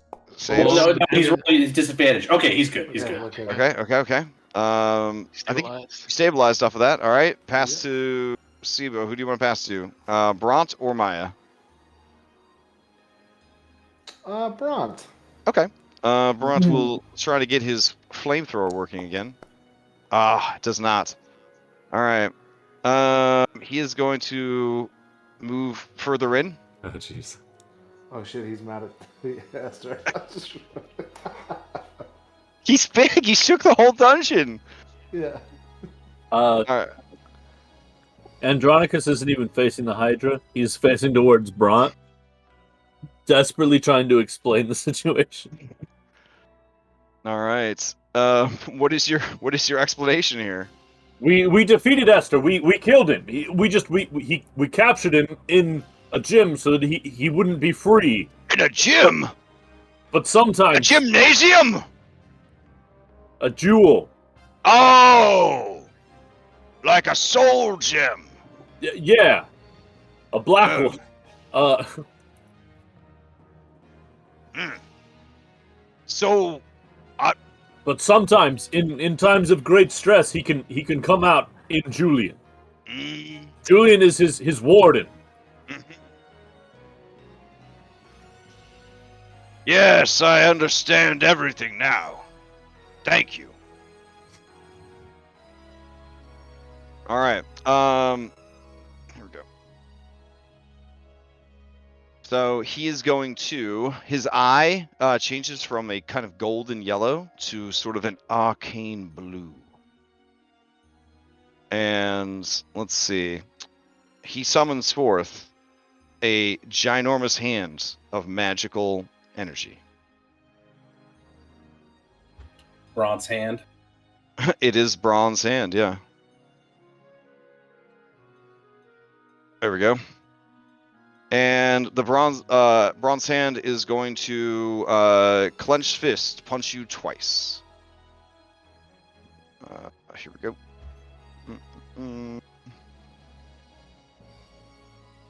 Or at least try to punch you twice. It is not him. It is a spell effect, so it does not suffer from squeezing. So this would just be normal attacks. All right, here's the first one. 23 for 15. Oh, he out. Okay. And then he will grab you with the hands and begin squeeze. He's going to grapple you with it, and he is going to start squeezing. And Andronicus, you can feel the bones. Don't feel, but maybe you can. You got blind sight. You can hear the bones. Oh, is he doing another attack on me, like a squeeze attack? Well, he's going to use the other part of the hand to kind of grasp you. So now he's grappling you, and he's like kind of threatening to squeeze. And he says, "You will stand down, and you will explain everything. No one utters the name of Esther in front of me and lives unless my curiosity is appeased."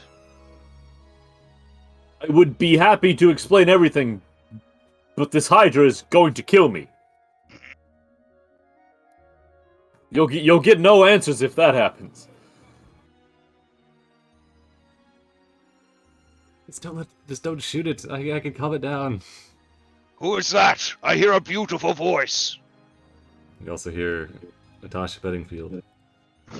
That's Nim. She's attempting to calm the Hydra. Are they a beautiful Cyclopean woman? They're a beautiful person.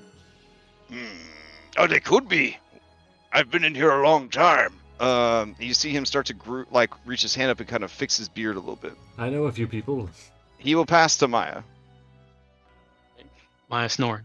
Okay, Maya, who do you pass to? We'll pass to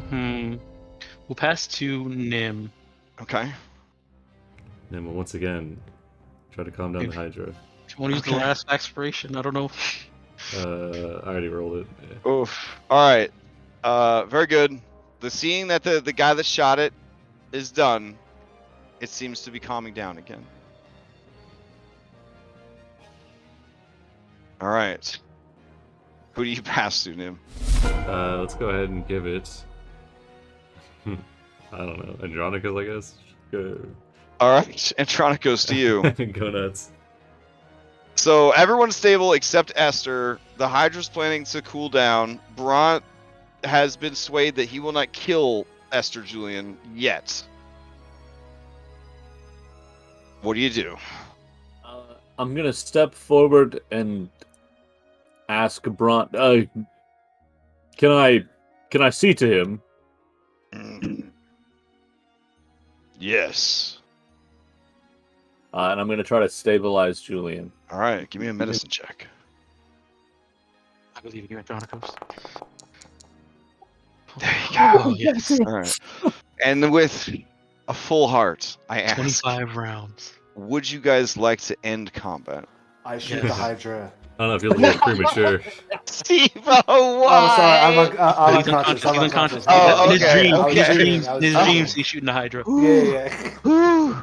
Okay. All right, here for 25 rounds. for posterity, we'll take a picture of 25 turn tracker. It's actually more than that because we had a fight right, It was 10 rounds before we took that, like... It was 5. split up like 4 different times, and each time was forever. So yeah. Gee. Oh my 35 god. round, We've done it. 35 round combat. Now for the rest of the dungeon. Didn't Bront just clear the rest of the dungeon for us already? Just No, now? we don't know. We just know that there was shaking going on while he was moving. Herethers are strapped in a little backpack on their back. Let me find out how long I'm out.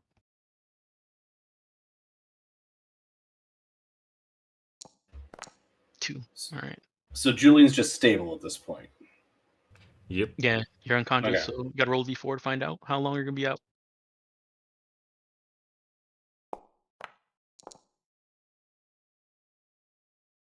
Three hours. Do you need to roll to see how long Julian's gonna be out? Or is Julian fully conscious? I think at this point, Esther will probably stick around for a little bit.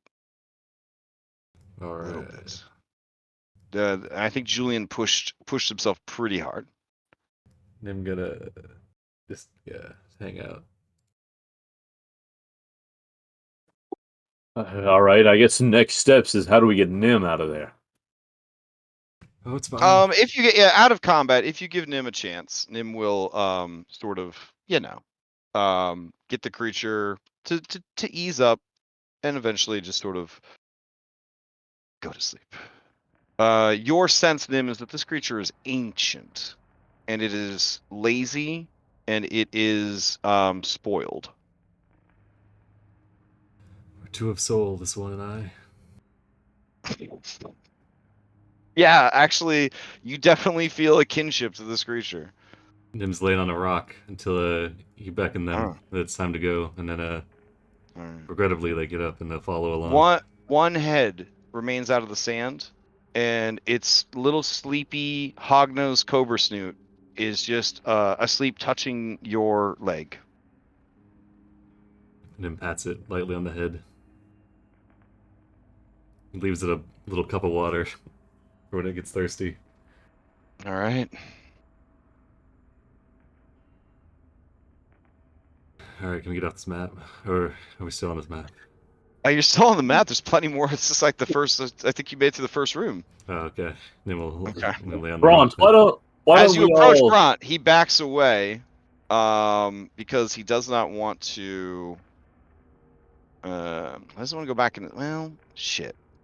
All right. As he backs away, he grabs Maya also, like hostage situation. I'd like to search the priestess. All right. Oof. Sibo, are you out? Yeah, Sibo's out. Yes, yeah. Nim will. Nim could probably actually pull Sibo with their H strength. On her person, she has a magical scourge that can deliver poisonous stings and extend its reach. And she also has a holy symbol of Lutheria. And she is branded with the Queen's Mark, rendering her immune to petrification. Oh, that's cool. Is the Scourge an attunement item? It is an attunement item. So,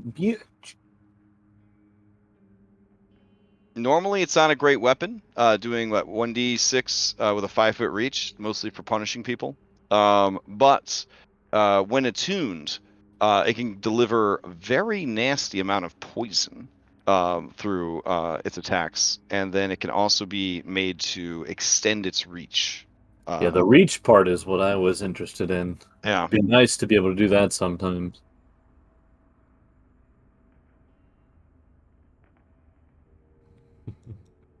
Okay. Well, for now, you would just be the Scourge of Serpents. Or this, though technically you'd have to get identified, blah blah blah blah. But you know what I mean. So yeah, I was just so excited to not be doing a combat thing. I just let it slip right away. What it was. Well, we saw it used. Oh yeah, fair. Yeah, many times. Oh, Andronicus, there's some beds up there. Maybe we can tuck them in for an hour or two, and maybe they'll be all right. Might as well, yeah. Does he still have Julian in his hand, or did he put him down? Oh, in the magical hand, he has Julian, and he would sort of have started to kind of bring Julian and the hand back with him. You could try to pull Julian free of the hand, otherwise he's going to carry you. I will ask if he'll exchange Maya for Julian, and then I'm going to go explain that I'm going to go put Maya in. Yeah, he will very gently hand you Maya. Okay. And then he will very roughly take this Julian character into his room. All right, I will move Maya up into one of the beds. Once he's in his room, he is not standing anymore. Or sorry, he's not squeezing anymore. All right, so we'll be right there, Bront. I know you want to talk. Then we'll put you in the big bed, Sibo. I'll put Maya in the smallest bed. No, we'll probably just put them next to each other. There we go. Oh, look, grapes. Put them next to the bed. And Nim just sits She down. goes curled up on the pillow like a small puppy. Maya looks like the outline of like a dead person. That Yeah. pose as she's laying down. So I see there's a door there. Is there anything else in this little like barracks room that's of immediately interest other than the grapes? Oh yeah, let me get you all that information. Hold on. Let's see. I'm guessing a building and bond's gonna go away, so My Yeah. passive investigation is 18. Oh, here I put the Scourge of Serpents onto your character sheet. The only thing you're investigating is the All right. compass of that barracks, bro. As you guys enter Area 6, you see that there is a dormitory, sort of an open-air dormitory that serves as both a place for sleeping, training, and eating. There are several bunk beds. There are crates and barrels of wine and dried goods. There's a shelf full of equipment and ingredients. There is a cooking station, and there is a very nice bed that seems to be for perhaps the lead. Oh, sorry, for Sibo and Maya. There are doors here that lead to the west. Also, on the priestess, you would have found a ring of keys. Your keys. You got that, Andronicus? Ring of keys. I mean, This might be important later. yeah, I will grab those. Okay, nice. Okay. All right, Nim's gonna settle in with some grapes and wait until people wake up. Perhaps taking a short rest in the interim. I'm gonna make my way down to Bronx so that he doesn't like eat Julian. All right. He has Julian kind of held in the hand, and he's looking at him, and he says, "You don't look like Esther." I will stand outside the door. As you take in the measure of this person, they are 16 feet tall and about, I don't know, 10 plus feet wide, maybe more. They have a lot of bulk, a lot of muscle. It's almost like a 16-foot tall dwarf in how filled out they are. He wears a helmet that looks extremely heavy metal, like it should be on the cover of a heavy metal album. Axe blades form sort of a bat wing effect on the helmet, which is covered in spikes. There is a visor area to allow his single eye to look through. His eye glows with a golden light. He veritably thrums with magic, and his body is adorned in a combination of metal and leather armor, and it integrates sort of an apron into it as well, like a very heavy-duty kind of scaled apron. Big Vulcan vibes coming off of this guy. Eldritch runes are branded into the leather and sort of form like arcane sigils of power and protection. His right arm seems to be completely covered in artifice and all sorts of weird clockwork machinery. Whether or not the arm itself is artificial or is just encased in artificial stuff is unknown. From his apron, a tool belt kind of wraps around twice, and readily you can see that he carries with him at all times smithing tools, tinkering tools, and thieves' tools. This guy's His large hands end in extremely long, multi-jointed fingers, 6 on each hand, which writhe and wiggle about. This man is everything my backup character aspires to be. My name is Indigo Montoya.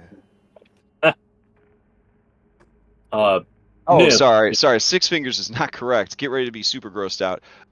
Jan can have 10 fingers per hand. What? What? Yeah.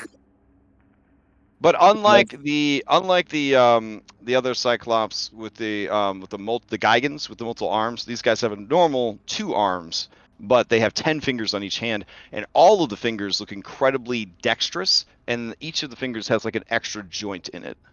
Do they have 2 thumbs on each hand too, like one on each side? Yes. Awesome. Okay.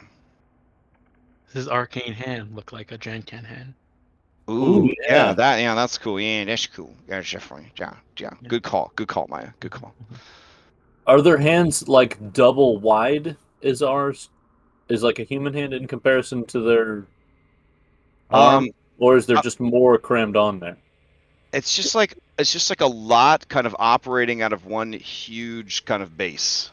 Okay. Like if they could do what computers were, these guys would be like super hackers because they would be able to like type like so fast. My goodness. Bront, you wanted some explanation. I'm here to provide that if I may. Speak then. You are a Triton. You are one of Sidon's dreams come to reality. In a way, you are much as the Jankan, a special creation of our Lord Sidon. That is true, yes. Now, as I had mentioned before, we set out to find the Ultros, and in doing so, we found Esther. He was still around, not quite mortal, not quite immortal. We vanquished him,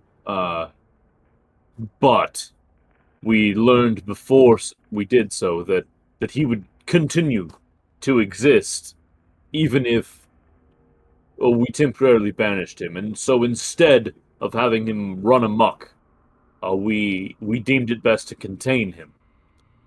And we were able to do so.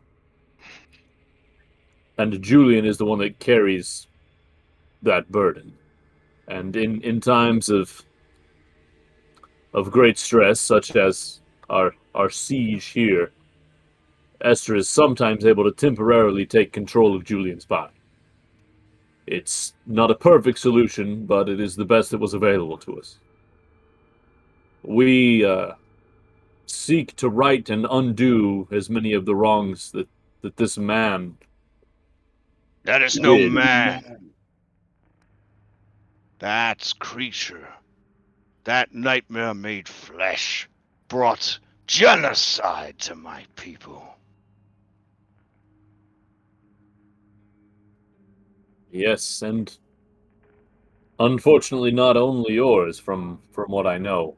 We have sworn an oath to tear down the legacy and edifices of Esther's reputation wherever we can, and that's something that we have striven to honor as much as possible. Okay. From his Santa Claus beard, you see his big smile. And he says, what a relief to hear. I knew that Sidon had not truly turned his back on me. He sent his great champion. Thank the gods for their great gifts. I don't wish to be dishonest. We were not sent by Sidon to rescue you. We came of our own volition to rescue the prisoners of these Amazons for a member of our party that I'm sure you saw, the Medusa. She is the true queen of the Amazons. Her place has been usurped. No kidding. None whatsoever. That explains a lot. He rolled a very high Arcana check, and he believes your story because with his Arcana check, the things that you said do actually make sense. If you tried to explain this to someone at your job during the day, they would probably be like, "What the fuck are you talking about?"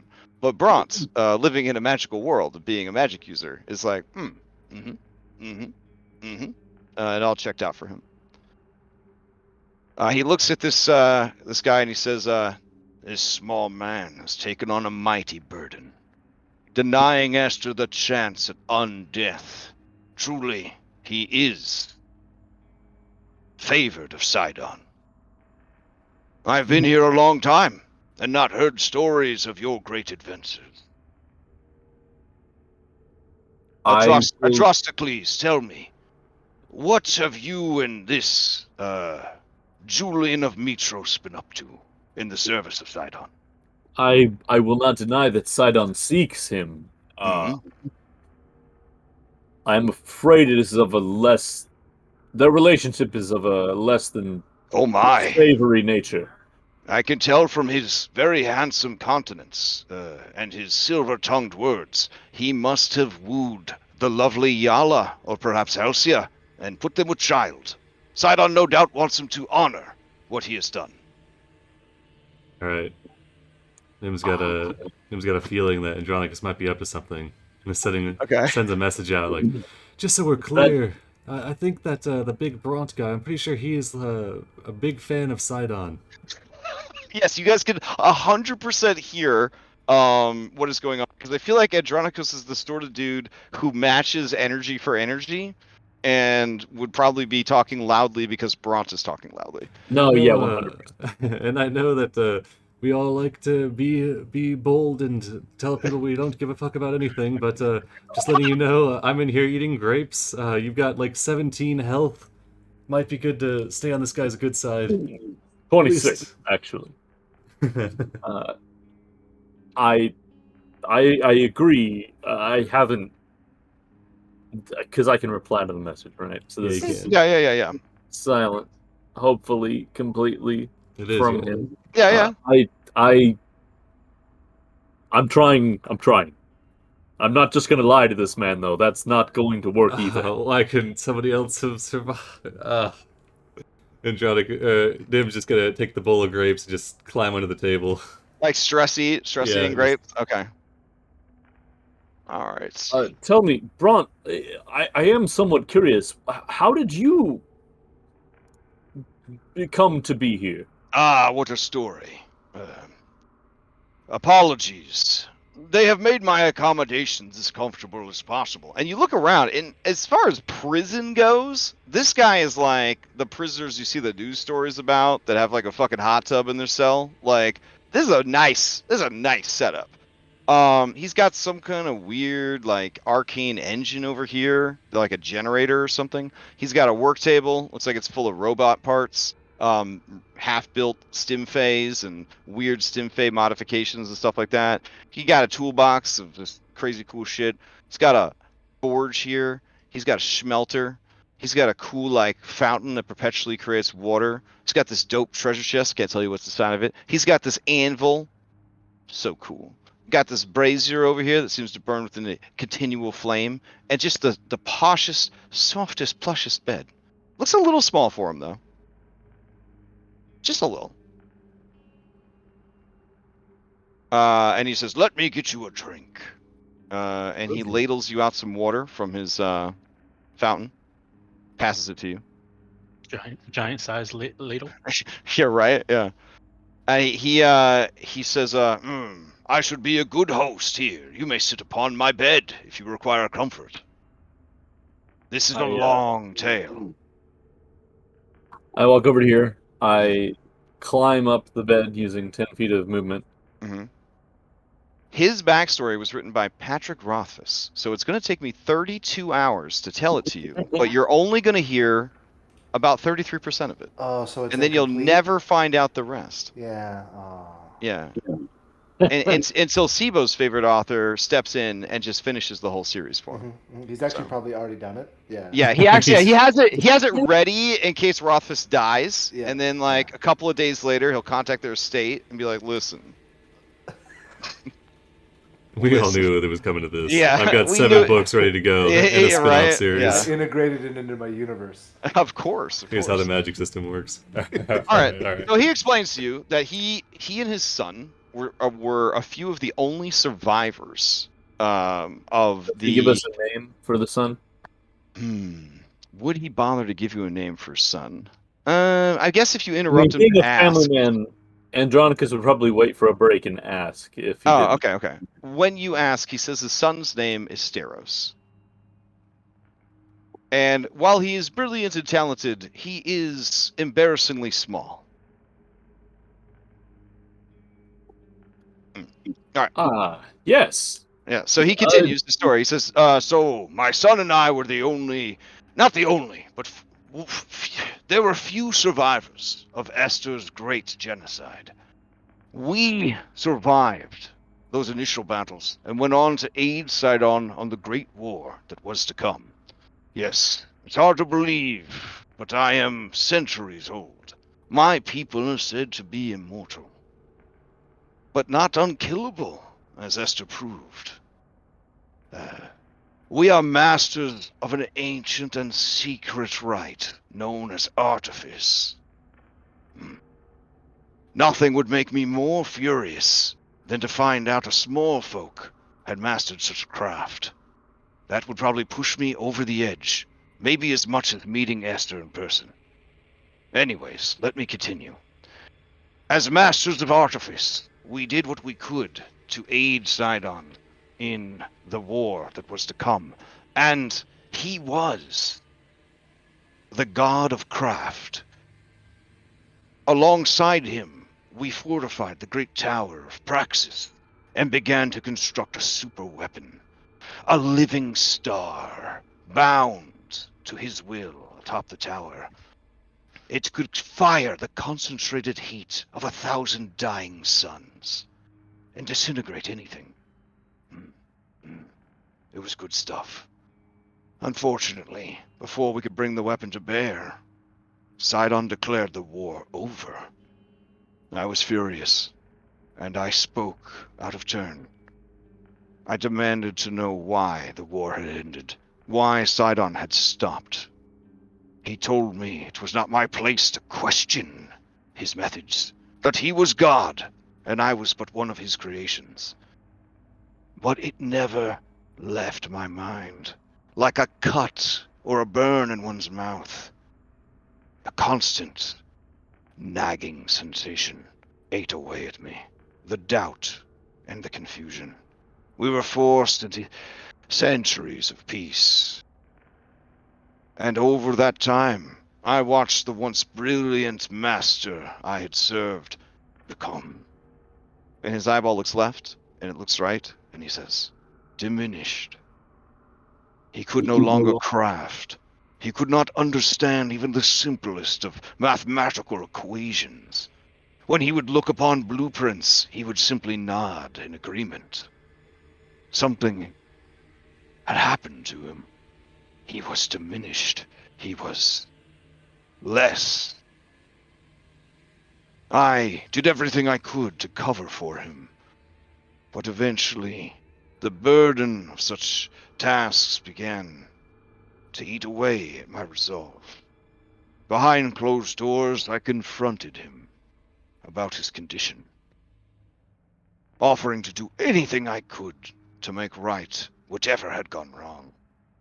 But he flew into a fury. He beat me savagely, within an inch of my life. He broke every bone in my body, and then healed it and broke it again. As I lay there, broken, before him, he mocked me. He tormented me. He pointed out the folly of my curiosity, of my lack of faith. He put me in the prison. There the harpies ate away at my flesh, at my innards. Yet each day he would visit and heal me so that they could do their torments again. He took from me my only son. But still, my greatest sorrow was that I could not help him. That I could not ease the suffering, the frustration, the confusion that had seized his once brilliant mind.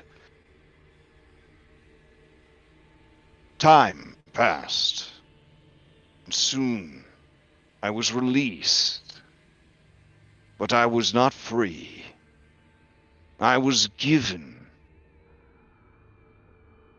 to the Queen of Themis, a slave. My talents preceded me, and so despite my great maleness, and he pats his massive dick, they took me in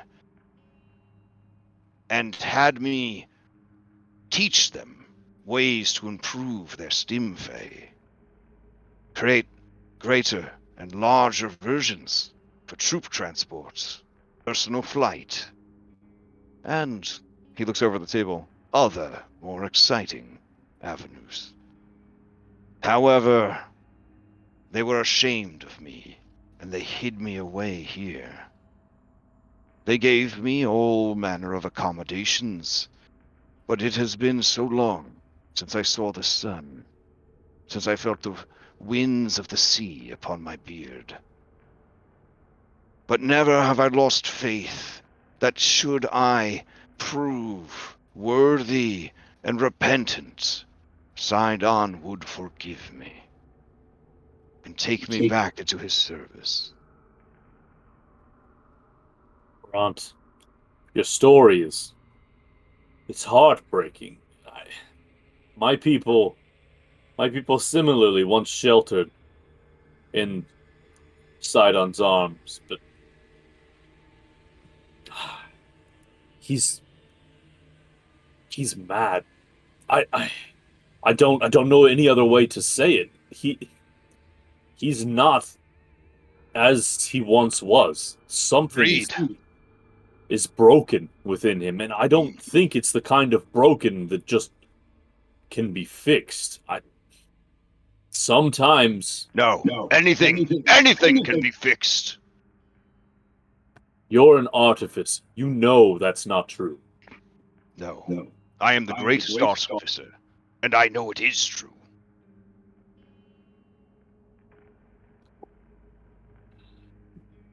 Maybe so. But for now, I believe I have happier news for you. We, in our journeys, encountered Theros. Ah? My boy, is he well? He is. What fate fell upon him and his tiny, wimpy form? He was similarly taken and similarly given to yourself. He was given unto the tribes of Fire Island, right? Fire Island? There are no intelligent beings on Fire Island. Who would he have been given to? The lizard folk and they're reasonably intelligent. He was given to animals? I believe his talents were wasted on those beasts? They have a language. He has since been freed and actually accompanies us now. To aid you in healing Sidon. That's good. In a manner of speaking, I suppose, yes. You could meet with him if you would like. Perhaps he can get you up to speed, so to speak. I would like to look upon my small, frail baby son again. Has he finally managed to make something of note? Hard to imagine, stuck with those beasts on Fire Island. He's been very helpful. He's been very useful to us. I don't know much of artifice. It all seems fantastic to me. Mm. It is the greatest power in this, the 5th age of magic. Make no doubt. On that note, have you ever heard of anyone using magic from the 6th circle? There is no need. That is the magic of the gods. Through artifice, we can achieve feats of power greater, even, than magic. You kind of get the feel he's fronting a little bit, like he would definitely like to cast higher level spells, but you get the sense that, yeah. Well, what fate is to become my friend over there, now that we've had our discussion? Well, if I hear words that in any way sound like they were uttered by the Archelander, he will receive a swift blow. And hopefully, not a lethal one. But I will not abide his hate in my presence. I would beg of you to be especially careful, for if it was to be a lethal one, he would be once again released. How vexing. It is unfortunate that we do not have enough time. I would create a stasis capsule that we could place your friend inside. He would never age and never die, and therefore we would never need worry of Esther's escape. I would prefer to find some way to permanently rid the world of Esther. Oh, your friend is a Medusa. We can simply have him turn to stone, and then we will sink the statue to the bottom of the sea. But seas do not last forever, and who knows what the changing whims of Sidon these days will do to those seas. They may be discovered within a fortnight. It's too risky. Fair point. Regardless, we don't have much time. The priestess is more than likely using a spell known as the Sending to communicate with those who are abroad. If you are truly as dangerous a threat as you seemed, and you must have been for her to so carelessly demand my assistance in your destruction, then she, before asking me for help, would have sent for aid. Their response time, it could be hours, it could be a day. It's hard to say for sure. I have no intention of staying a prisoner here. Now that our long palaver is over, I will pack my things and prepare to leave. I think that would be best if we followed suit there. Tell me, would you like to meet your son at our ship, or should we arrange some sort of meeting in a different location? You have a ship? I mentioned that we went on a quest to reclaim the ship of Esther, to steal it away from him and his legacy. Yes. If you would allow me upon your vessel, I could certainly use transportation from this place. I bear no ill will towards the Amazons. They treated me as fairly as their culture would allow, and I was sent here in service of my god. I wish only to leave.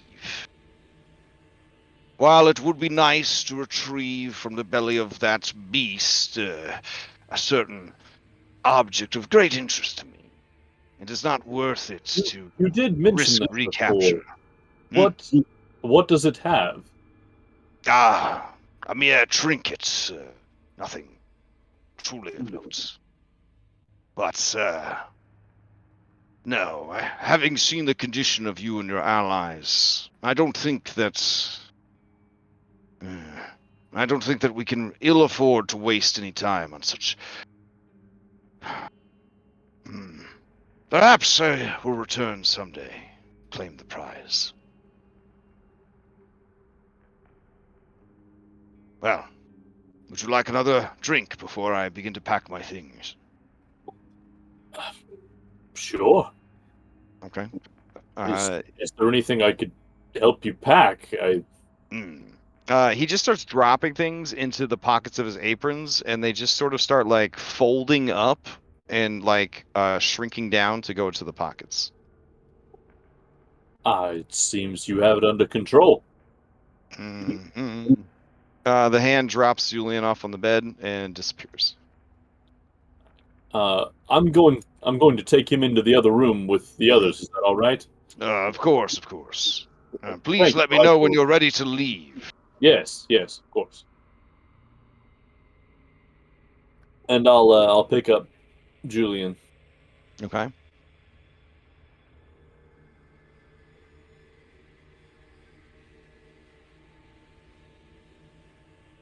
You just pile him on the bed? Yep, on the party bed there. Okay. All right, everyone. Bront is Steros' father. He's very powerful, master of artifice. Also, somehow still a staunch supporter of Sidon after Sidon did terrible things to him. I think that perhaps with time he could be swayed, but I don't think loudly proclaiming our position is going to be our wisest course of action here. Nim, is there any way that you could let the ship know? I did offer him passage off of the island. I think it's only fair, seeing as he assisted us there. Ship's a bit too far, but once Sibo wakes up, I'm sure they can send a message. He means to leave fairly soon, and I think it's a good idea. The priestess, she must have used the sending spell to alert her backup, her allies, and we don't know how far they may be. Should we at least try and get Arethusa, or I think Maya will be very mad if we leave at this point. Yes, I think we should. I have that key ring. I'm in slightly better condition than you. I'll go and see if I can find anyone else. I've got 11 health under this F icon, so I'll go just in case. Okay. I guess we'll try the keys on the doors here. Okay. You kind of run through the keys until you find the one that unlocks the doors. Oh, it was the first one. I just turned it the wrong way. All right. As you open the door, you see a 10-foot hallway with a 10-foot high ceiling. There is a torch burning, or a sconce burning on the wall. The first person you see is Hatria of Themis, champion from the Great Games. She rushes to the bars, and she says, "No, it is not Arethusa. I know you. Astrology. Yes. Very close. You are with the Heroes of Prophecy." I was and am. What in the depths of the Nether Seas are you doing here? I am here to free prisoners. I don't suppose that you would like to be freed? Oh, I suppose I would. What happened? How are you in here? You were a champion of Themis. Yes, and I spoke out against the Queen. Did you know? Yes, I did. For what reason? For the audacity of building a palace, of living a soft life, of placing her own comfort and protection over the strength of our nation. Suppose that makes sense, being a false queen, that she would do such a thing. Yes, I have heard such whispering. I would see her put down. Have you heard whispers that the heir to the true queen is alive? She seems shocked by that information. Think back to the games. Do you remember Maya? No. No, I don't. Excellent. The one with the hood and the mask. Ah, yes. The one, Racer X. I remember that one. No. That one just had a mask, no hood. Ah, okay. All right. Uh, Yes. The one with the sort of darker skin and sort of handsome face. They wore a mask. They had a mask. How did you know the face was? Well, they took the mask off. I don't remember if Maya took her. Yes, she did. Yes, perhaps Yeah. that's the right. Yes, it was a metal mask with a purple hood. No. I'm speaking of. Am I remembering it wrong? No, that he was there as well. Mm. It was just a he. I'm speaking of a woman. Uh-huh. There were like 100-something people there. That's fair. That's Mm. fair. I'll introduce you later, but she's the queen. Yeah, open the door. I will. I'm trying. I turned it the wrong way again. All right, you unlock the cell. Yeah. All right. She shoulders you out of the way. If you're looking for transportation out of here, we can arrange that as well. How did you get past the Hydra? You killed it? We wore it out. Wore it out. It's an ancient lazy beast. Huh. All right. Well, I suppose you should save whoever else is here. That's the goal. Tell me, do you know of Bront? He's coming along as well. Ugh. I know. No, what? But he's I like him. He's useful. He's nice. Of course you do. Meaning what? You men. You always stick together. That's not true. At least 1.5 persons in my party are not male. She just shakes her head at you, and she is doing some stretches, limbering up, and looking for weapons. We'll be back in a moment. She's in the classic Skyrim prison underwear. Because they don't give you good-looking underwear in Amazon prison as part of your punishment. As you approach, this lizard says, wait, hold on, you there. This one, please. You are a fishman. I am. Yes, a boy fishman. It looks back to the other one. Yes, this one. You have a penis. Yes. Yes, we're onto something here, Graz. And Graz says, and then she says, please, you must let us out. That was the plan. Why are you here? We saw something we shouldn't have. Does this have to do with the queen? Yes, actually. Seems to be this is where she sends those that displease her. We were gladiators that came from Fire Island to compete in the Which Grey Stone tribe? Arena. We are from the Firewalkers, the greatest tribe of all. Well, now you're part of There's the Rajonka Walkers. There's actually only one tribe now, but we'll fill you in on that. The Firewalkers have succeeded. All hail the great king. And Graz says, Jankor, may his strength forever burn like the heart of flame. Jankor did burn in the heart of flame. Wait, what? That Andronicus here is your new king. He won in technically trial I was for a little while after I threw him into the volcano. Chas grabs your forearm and says, this one is a hands-on king. He has come to rescue his people. It is known. I have come to rescue the prisoners, that is true. How did you know that we were missing? Oh, how could we not? Graz and Chas. You're all the rage on Fire Island. Do you hear that, Graz? You thought they had forgotten us. And Graz says, And then Shas says, Jankor thank like you. he had, but I have not. This one gives you great thanks. Here, let me open the door. Okay. We're gonna leave here in a moment, but stick around in case we need to fight our way out. Great king, do you have anything to eat? May we eat this one? We hunger for Yeah, flesh. shrugs. Actually not. So But Amazon's there outside. is grapes in the other room. We'll grab them on the way out. I'm sure there's other provisions. Grapes.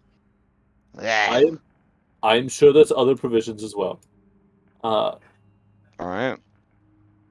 As He's you a approach pirate the cell, captain. I the don't know cell why is it's dark. You have dark vision. This human man does not have dark vision. He hears you coming, and he says, who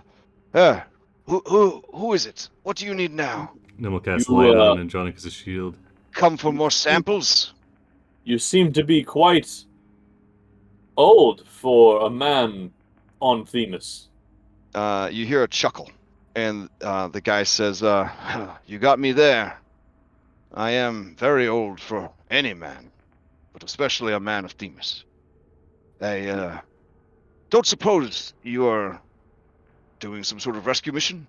I am doing some sort of rescue mission. Thank you. The guy looks like he's in rough shape. Like he gets beat constantly. What happened? Why are you here? How are you alive? I'm kept alive by love. Wow. It doesn't look like they love you. No, the love I bear for my queen, or the mother of my child. What? Your queen, who would that be? He looks at you with his eyes kind of squinting, and he says, you're here on Themis, and you do not know of Queen Thylea? And your child, her name would be... He kind of squints his eyes at you, and he says, why do you want to know?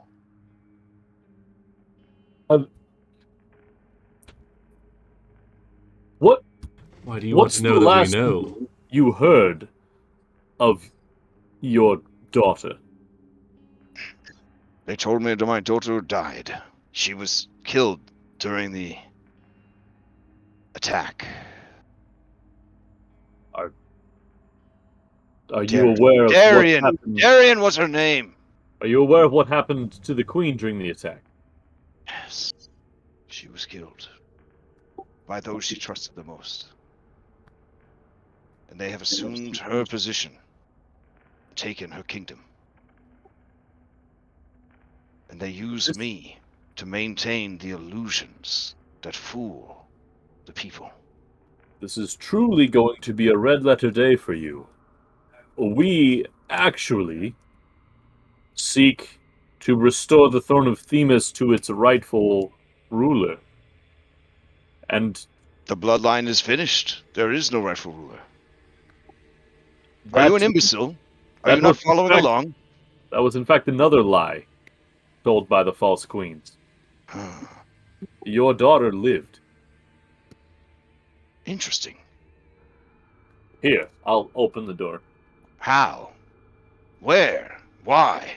Do you remember Moxina?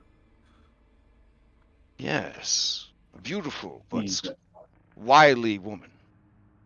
She There's gonna send a message to Andronicus like, maybe we shouldn't spill all the beans. We're really confident that this is Maya's dad. If it's not, he's in a cage. He says he's got illusion magic. I'm just saying maybe we should vet him a little bit more before we give him all the everything. Look at this man, Nim. And look at this man. He could be under deep cover. I'm not. Nim, I think we would have explained to you that, like, father, Jig was up. his daughter is alive. That I'm not going to do that, Nim. All right, Nim shrugs. I'll hang out with the lizards then. All the deceptions you want, Nim. If we are planning to leave, you're definitely going to want to get whoever is in that cell. They were So I very think- curious about what she knew, and I don't know how she's even still alive after the way they treated her. I'll open this guy's door too. Try to stay with the other three there. Of course. Even in his Skyrim diaper, he looks like he has a commanding presence. Like other people just kind of like fall in line when this guy tells them what to do. Like people with dad issues gravitate towards this person. Yeah, so that like he was the pirate fill that. captain also in a past Like life. he could sort of fill that gap in their lives. Yeah. And Daddy? then we'll introduce him to the Graz and Chas. We have spoken through the bars. And he shakes their hands, in greeting. Nice. Well, we'll skip the icebreakers then. He turns to you and says, "And what are you all about? What's happening here? What's all this?" It'd be easy to tell you what it isn't. Fair enough. All right, Andronicus. This door's double locked. All right. This is surely the door that we need. Okay. Is this a double prison cell door?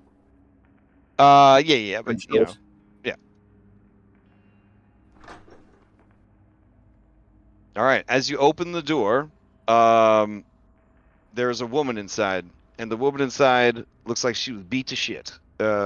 She is also in Skyrim underpants, but is just bruised, cut. Looks like she's got some broken fingers. Like she's just like her jaw looks slightly broken. Her nose is broken, and she rushes you as the door opens. Whoa, hold on there. I will just try to gently, like, grab her. Give me an athletics check. Hers is at very big disadvantage. Okay. Yeah. She has a lot of exhaustion. 3 levels of exhaustion. And so she just kind of slumps down to the floor. We Yeah, were sent she'll by sort of come Clemente. after We me, were and sent I'll by Clemente to grab get you out of her. here. Yeah, I'm gonna grab her, turn it into more of like a supporting hug, and then just pick her up. Be like, "It's okay. We're here to rescue you." Sent by Clemente. They sent a man to rescue me? Oh, I'm so embarrassed. They sent a whole team, and not all of us are men. Oh, that's good to hear. They're just taking a breather, you know. It was tough getting down here. I see you have him. That's good. That is the king's favorite, excuse me. It is the true queen's favorite concubine. He was her court wizard. I thought him dead, but they have been keeping him here. I was going to report back with the information, but was captured.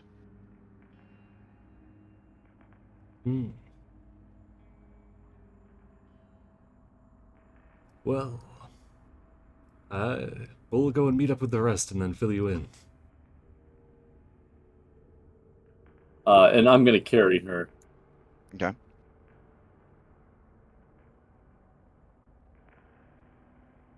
All right. Yeah, because she's at half speed, disadvantage to attacks, ability checks, and saving throws. The lizards say, Wait for us, Your Majesty. Please, do not leave us here in the dark. We Sorry. need the light of the Heart of Flame and the warm sun. Please, do not forsake us. Never. Wait, we need a... he's coming. Okay, nice. He goes at his own pace. Okay, fair enough. Well, everyone, mission accomplished. Now let's get out of here. Hatcher, you mind give me a hand here? He Grosh, looks Joss? over and he sees Moxena and he says, "You." And he starts to call upon his magic. Calm yourself. I think you'll be more interested in over there. What? You had a post-battle orgy? There's a bunch of people in the bed. They were unconscious. They're recovering. But particularly be interested in one of them, I believe. So what you're saying is you're rescuers, but not very competent ones. Have you ever fought a Hydra, sir? Yes, I have. How many? At the same time? Total. In all. Oh, I don't know. 3? Oh, that's about right. Yeah, us as well, but... For a while, there was a basilisk Hydra hunting the lands of Themis, supporting the queen in her efforts. We hunted it down. It was quite a task. It's a story for another time, though. Please, continue with the rescuing that you claim to be doing. This is who you're looking for, and Nim's gonna hold up Sibo. And say, wait, no, this one, Nim. and we'll hold up Maya. Right. Who maybe has it been? How many hours has it been? I'm out for 2 minutes, maybe. Yeah. He brusquely runs over, and he says, You know any healing spells? "Let me see that face." Yes. But what has happened to her? Why is she... Why are you? As he looks over... What have you done, you treacherous snake? Your daughter, who you thought was dead, is alive. Take it as the gift it is. Yes, I see she's alive, or close, but yet here, a traitor in our midst. You and your sisters. How could you betray the queen? How could you betray the nation of Themis? How could you bring such dishonor upon yourself? Obviously the gods saw fit to punish you for it, but why is my daughter punished as well?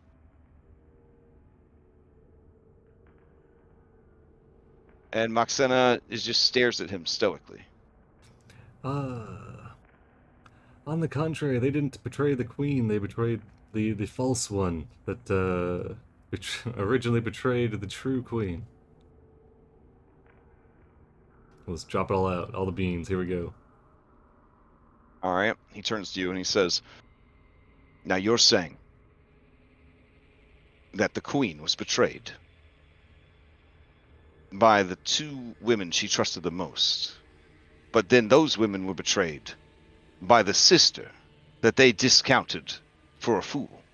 Exactly. Who then saved my daughter? Is that what you're trying to tell me? Yeah, it's like it's written by BioWare. It's like it seems complicated, yes, but just I think No, it checks out. Oh, well, in that case, exactly. What... He turns to Moxena and says, my apologies. Alright, did you have any healing magic or anything? He raises an eyebrow at you, and he says, I'm a wizard. In old school wizard. You don't have Tasha's or anything. Okay. I don't know who Tasha is, but I'll tell you what. The magic I grew up with is more than enough. Oh, jeez. He's rocking a D4 hit die over there or something. We need to get these guys out of here. Wait, are you telling me that you, professional rescuers, don't have any healing among you for my daughter? We Not have left. Healing. He just makes a face of unfathomable disappointment. You know what? Maybe you can stay This here, and is we'll coming send the from more the man that competent was in a adventurers. cell not 5 minutes ago. You want to stay here? We'll send the B team after you, Chandras and Zamrox. I'm sure they can cook Yes, some the scheme B up. team. Your lackeys to clean up your, and he motions to everything around him, mess.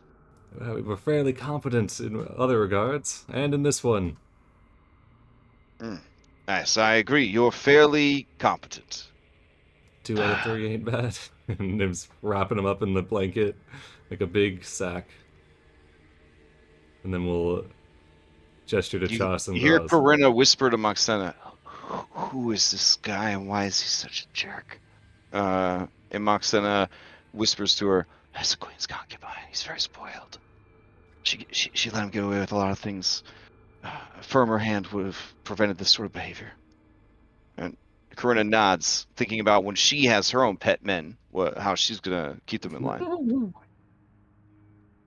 I'm gonna set down Arethusa over here and ask Nessa to look after her, and then I'm gonna go let Bront know that we've finished clearing out the prisoners.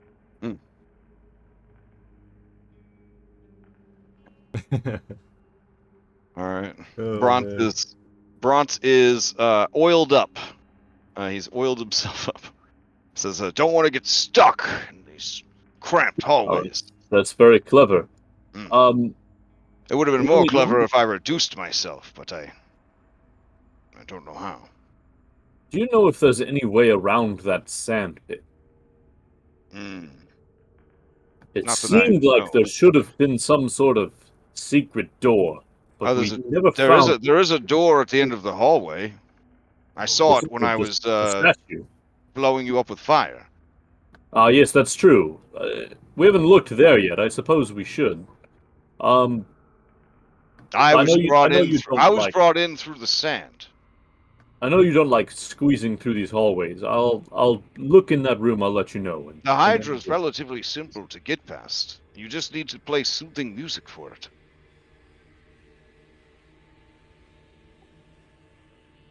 We did discover that. Eventually. A lot of people think, I imagine, that you jump on the rocks, but that is the trick. Yes. You're right. It seems that my words are hurting you. No, it's fine, really. Okay. All right. He looks around his room. It's like a college kid that's packed up for the summer. Like he's got everything. He's got everything in his apron. He's ready to go. Nim, there's the room at the end of the hallway. Do we want to look through it before we take off? Not particularly, but it might. I mean, we've got a slightly replenished party, so let's go for it. All right. This guy says, I only have my cantrips. I hope that will be enough. They took my spell book away, you see. As long as you know where it is. Firebolt. I do. They burned it. To hurt my feelings. That's why you need to get one of those non-destroyable spell books. Yeah, clerics can't have. Well, I did want to tattoo my favorite spells onto my body, but the queen forbid it. She said, "You cannot blaspheme such a perfect temple." She was referring to my physique, which is quite handsome. That is a good response. But these women are all dead. Yes. How else do you think we didn't negotiate for your release? Oh, all right, Andronikos, as you go to open that false door, you and Nim give me dexterity saving throws against the pit trap you have activated. This is with disadvantage? Yeah, I guess so. 15. All right. Nim, you leap back. Yeah. Oh wow. The lizards. It was going to be the 3. All right, the lizards must make the save. Hold on. They charge forward. They want to stay close to the king. They don't want to be forgotten. Here we go. Oh no! Oh, no. All right. They cry out, "Your Majesty!" I want a reaction. Try to grab one of them. Okay. Only one of them. I don't think I can do both. It's Sophie Andronikos' choice. Cross or Graz? Which one looks tougher? Graz for sure. Okay, I'll grab. Joss looks smarter though. I'll grab the other one. Hatcher, you grab for Joss. If Graz looks tougher, maybe Nim's gonna reaction. Try to persuade Hatcher to grab the other one. Like Hatcher, please. What is this? Athletics? Is that what you said? Athletics. Yeah, to try and grab him. She shrugs. I tried. Nim's gonna. I can't do anything. All right, you save Joss. Graz falls. Graz has a shitload of HP though. He's impaled on the spikes, and he says, "Your Majesty, it hurts." Don't worry, we'll get you out. Okay.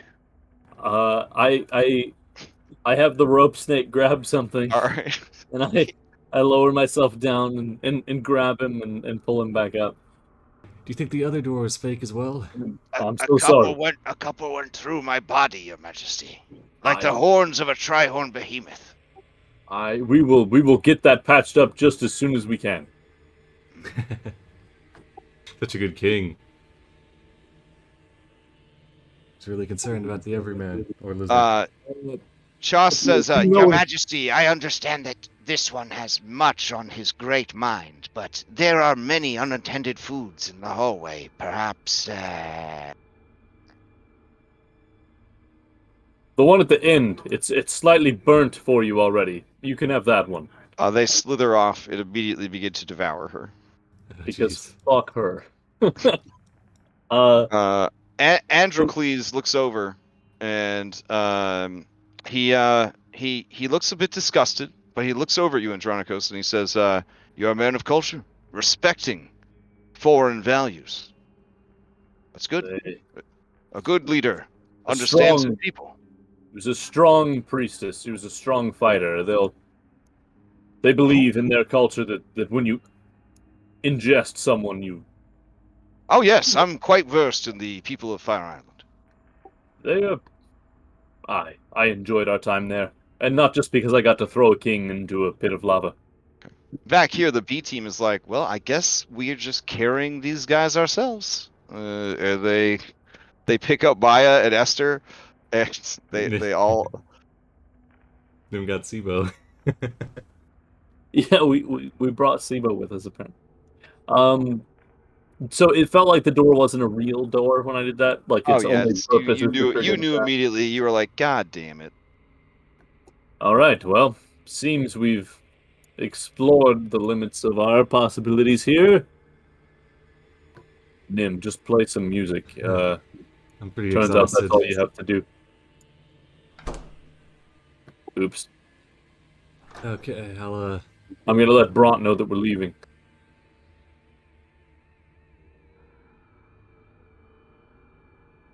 Turns out it was a pit trap. We're good to go now.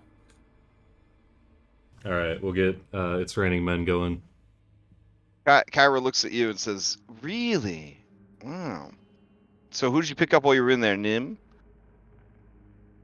I've just been hanging out here, keeping little baby asleep." Oh wow. Look, yeah, Quite a we've few, actually. Who's that? Who's the silver fox? Oh man. That's Maya's dad. Darian's What? dad. Maya's the dad? I thought Amazons hatched from eggs. Like, two Amazons go on a picnic, and then you look in the basket, and there's an Amazon egg in there. Isn't that? Well, some mammals do lay We've eggs. seen Amazon sex parlors as we were walking. What did Yeah. you? Well, I thought it was for fun. Oh, okay, fair, I guess. I mean, it was fun, but I thought it was for fun too. Huh. What's his name? Maya's dad? Androcles. Yes, that. Nim says they begin to start some other girls. Oh, look, it's the lady that lost the Great Capes. Here, Oh, jeez. be nice. Okay. All right, everyone. Once Nim as the creature subdued, cross quickly but quietly. All right. Hatria says, "It's simple. Someone keeps it asleep with music, and the rest walk along the edge." What about the statues? You climb over them. It's so inconvenient. Why would you do this to yourself? I don't understand. How do you get supplies in here? Do you just carry them all in tiny boxes? We didn't build the structure, the Dragonlords did. They're idiots. We've established that. Apparently, their dragons like sand. This was some sort of lair for them. But that Hydra's ancient. It's been here. Oh, no. The Hydra is ancient, but it is a gift from Lutheria to the Queen. How'd they get it in here? Well, I just brought it in, I guess. It is a snake. It could fit through the tunnels. You're lucky it is lazy. It would have chased you anywhere. That would have been very bad. It is said that the beast is a master of magic and might. That it represents centuries of forced breeding down in the nether seas, as Lutheria sought to create the ultimate Hydra. Yes, we met another one of those. She gave it to the queens, the false queens, as a sort of reward for the job they did, taking over the nation. Were they sponsored by Lutheria the entire time? Androcles says, we could assume as much. She is a manipulative woman, and probably was working on their minds through their dreams for a great amount of time. But that is no excuse. I agree, it isn't. Anyway, through the room, go. Okay. So you, following those instructions, can wind your way back up and outside. While they did send for aid, it will be many, many hours before they arrive. You guys could make your way back to the cliffs, and I guess dive down to your waiting We got waiting that boat. giant owl still posted up. Yeah. Oh, there you Giant go. will be Yeah. there, yeah. All right. If that is the case, I can take you guys back to Le Map. Let me just Wait, get one last look at this We map. get to leave this map? Hold on, I gotta make it my wallpaper.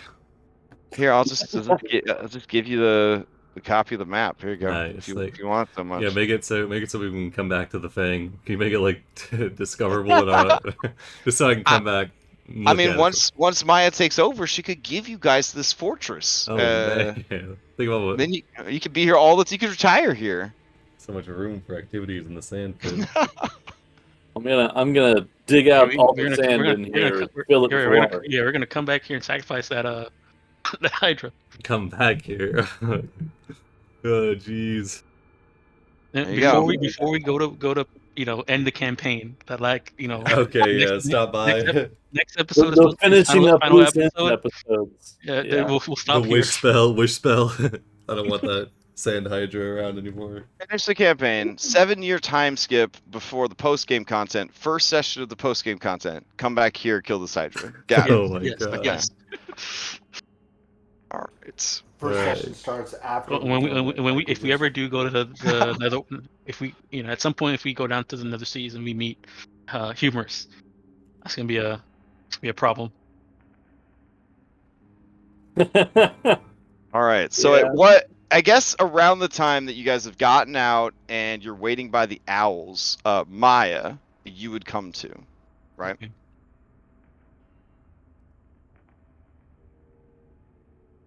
All right. So, what do you guys tell Maya when she comes to? Oh man, Maya, there's been some developments. All right, so we'll take it from the top.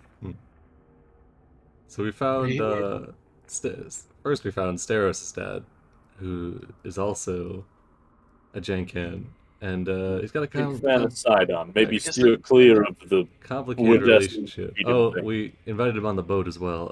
And then we've got Hatria, who she's at odds with the queens because she thinks she's too soft. So we've invited her onto the boat as well. We've got these two lizard folk. They know that Andronicus is their king. We found Arethusa, who has information. That information being this guy, Nimble Vanna White, Androcles. Androcles stares hard at you, Maya. And who's Androcles? Why is he so important? Oh, there's no easy way to tell you this, Maya, but you are Darian, and you are my daughter. I had sex with your mother many times as her concubine, and one of those times she got pregnant with you. We love you very much. Well, I love you very much, and she loved you even more than that. I'm happy that you're alive.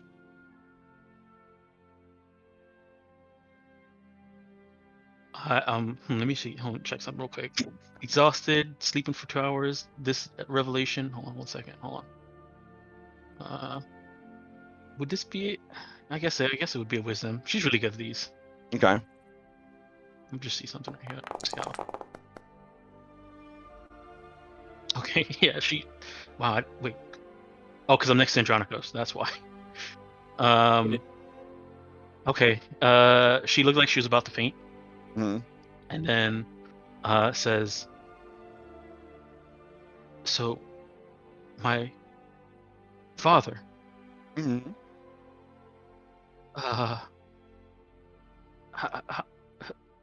it's nice to Confusing. A lot of people think that Amazons are hatched from eggs that are found during a picnic, but in reality, they have normal biological babies like everyone else. Yeah, I did a lot Who would have of guessed? research on the. Yeah, who would have? Ah, well, that spares us a very messy and uncomfortable conversation. That's good. I'm glad that you understand how that works. Mm-hmm. I don't know if Moxena said that she took me away and when. Yes, apparently she did a dirty double cross. That's what we call him in the biz. Mhm. Well, it's nice to know that I still have a father. He gets real quiet. And Maya, with your incredible with your incredible insight, you see that he is deeply moved. Everyone else, he just looks like he is trying not to fart. Prison food, you know. I have a lot of questions. That's understandable, and I will answer any questions you have. And then she she kind of realized that we're just out. Like, where are we right now? Are we like on the cliff You side? are on the cliffs. The winds are howling. Your owl is nearby. You can see far down below in the choppy seas are the little jolly boats that are kind of, I guess, waiting for you guys off the coast to take you back to the ship. And we should probably get away. Oh, from not here. the jolly boats. Sorry, the boats that you borrowed from the Kraken tribe. Yeah, Yep. yeah. We should get away from here. Of course. There'll be plenty of time to discuss this later. And if there isn't, it was good to see you. I have to ask you about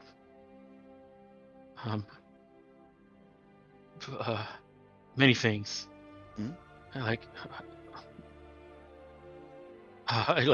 Maya's kind of flustered right now. She's trying to find words, thinking about a lot of her mind's going a mile a minute. Is this your mechanical owl? Yes. Perhaps you should use the owl to get us down to those boats. Yes. And then that's what she'll do. She'll command the owl to ferry us down to the boat.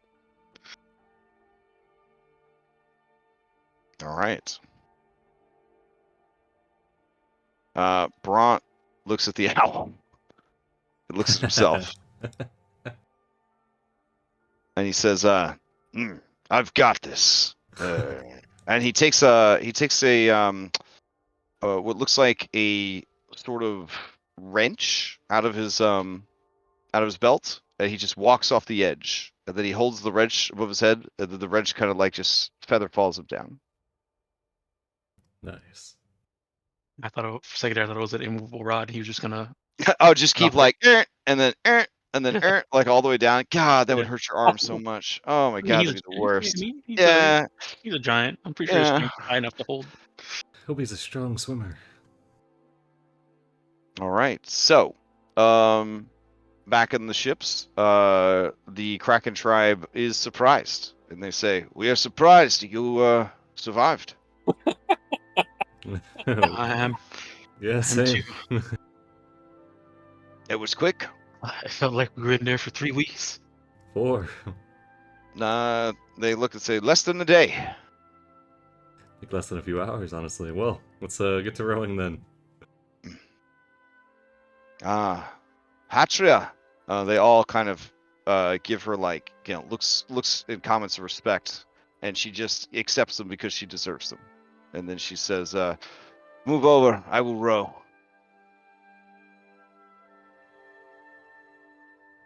Okay. So you guys kind of row back to the Ultras.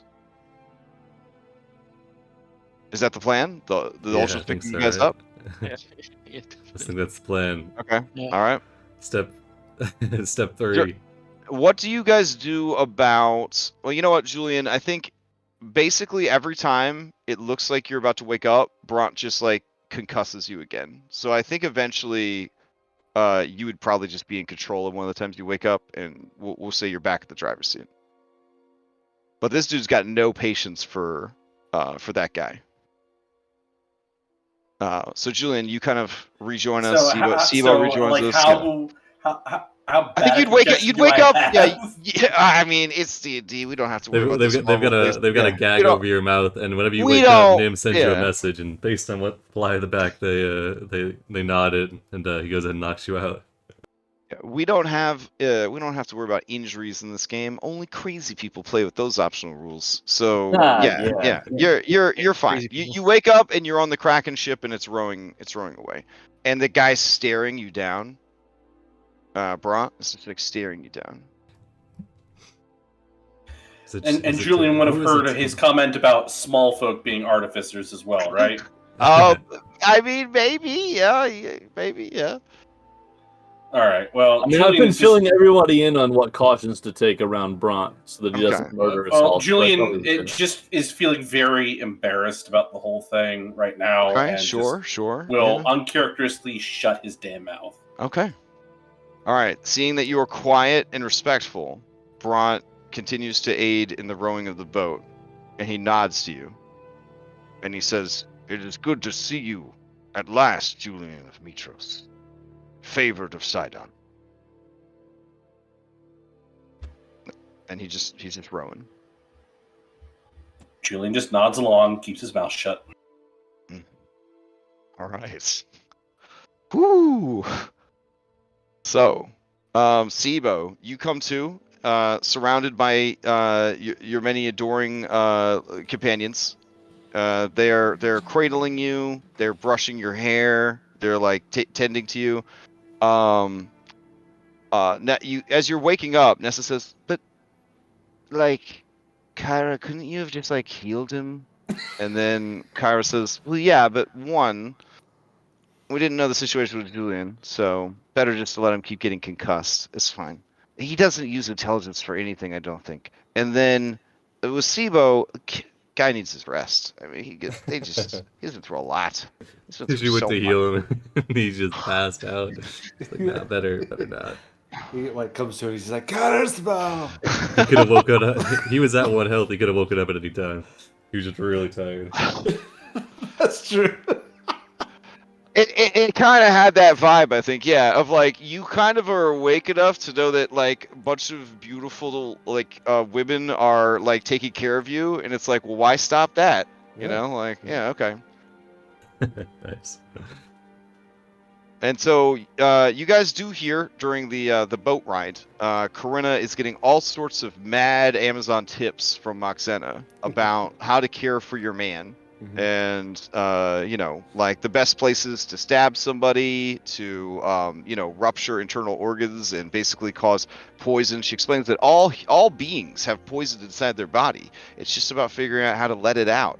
And Corinna is just like a sponge. She's just like absorbing all of this information. Heliodora is like also kind of chiming in on important factoids about how best to assassinate and murder people. And then they're sharing stories about times that men that they have been in charge of have acted up. And Corinna, I'm just gonna put it out there. She thinks it's pretty neat. Important things to know. Could come in handy. I think if this is going on, mine would say, well, in like a fatigued way, say,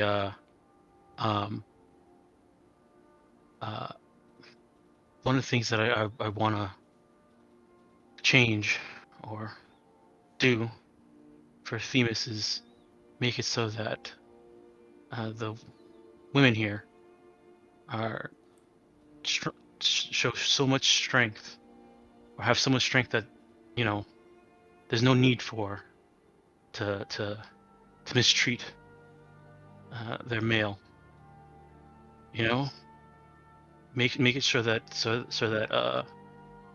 that because of the strength of the people of Themis is so grand that they don't feel like they need to try and act out. They want to be here. They want to serve. They want to bask in the strength of Themis. As you give that speech, you look over and you see your alleged father. Despite his 9 strength, he does study under the school of muscle wizardry, and so he's over there rowing alongside the Amazons. You can tell, Maya, with your 21 passive insights, that your words have moved his heart, and he is nearly shedding tears of pride. Everyone else, it looks like he is just trying to hold in a fart. This man has really bad gas issues. Telling you, prison food, it's not great. Mm-hmm. That makes sense. Hatria says, who are you to say such stupid things about the future of Themis? I know you. You are the person from the Great Games. They say you are the Queen's heir. How could someone so scrawny and so weak lead the Amazons?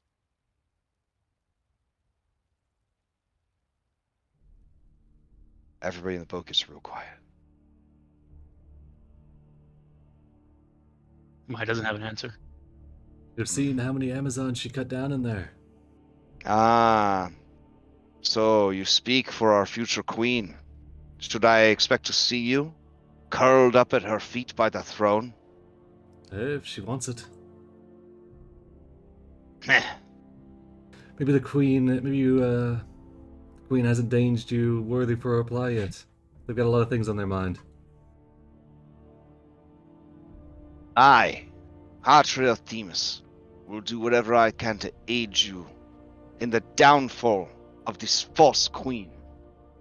But know this, Themis should be free to choose a new queen. Oh. And not forced to honor the flawed bloodline that has failed us.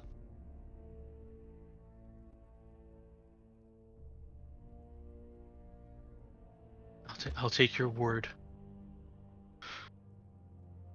and consider it. Bront has a face like, drama.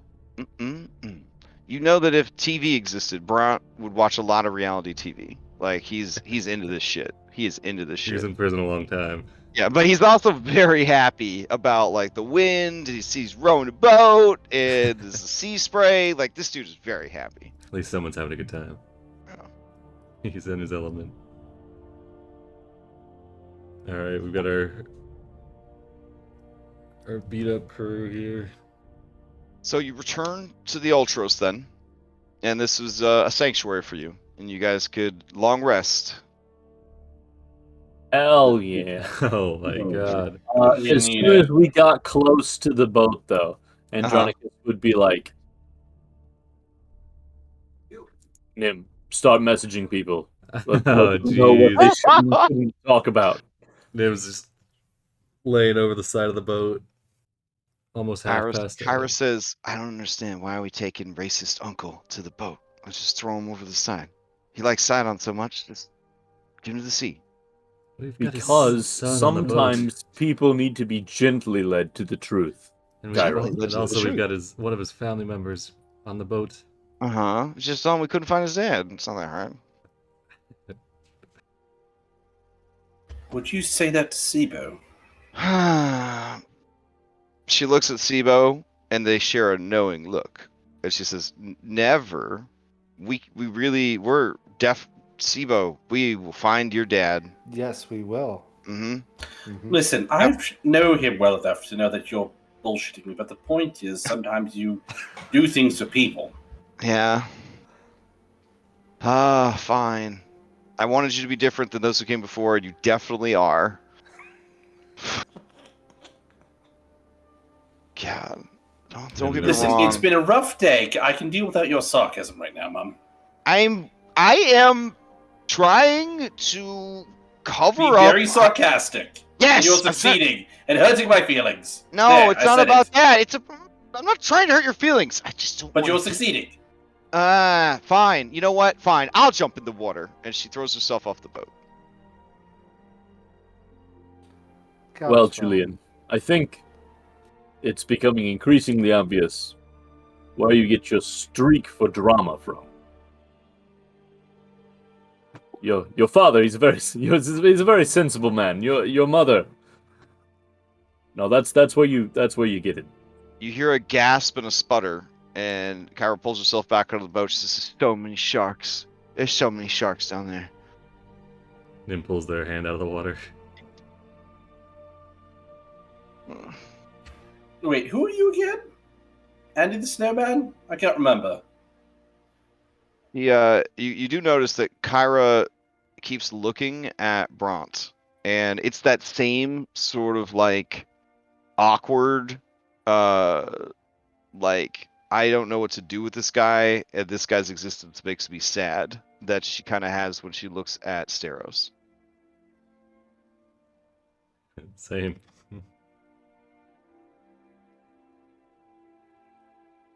She says, "I'm sorry. It just makes me really sad and uncomfortable to look at him and know what happened to his people.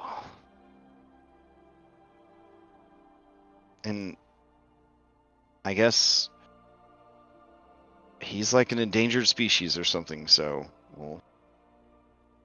we need to try, at least, to get through to him."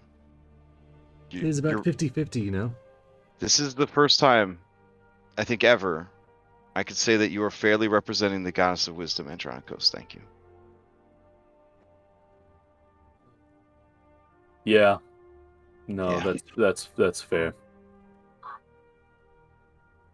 Although if I was fairly representing the goddess of wisdom, maybe I'd just go and marry the Queen of Themis or something. Well, I mean, she's right there. So, hey, Maya, your dad's like a super fox. Just let you know. Hope that's not awkward. I just met him today, so it's I don't think it's awkward yet. Okay. And if that happened, that means Julian would be my brother. Whoa, wow, no, I don't think that old dude's gonna beat me in a foot race anytime soon.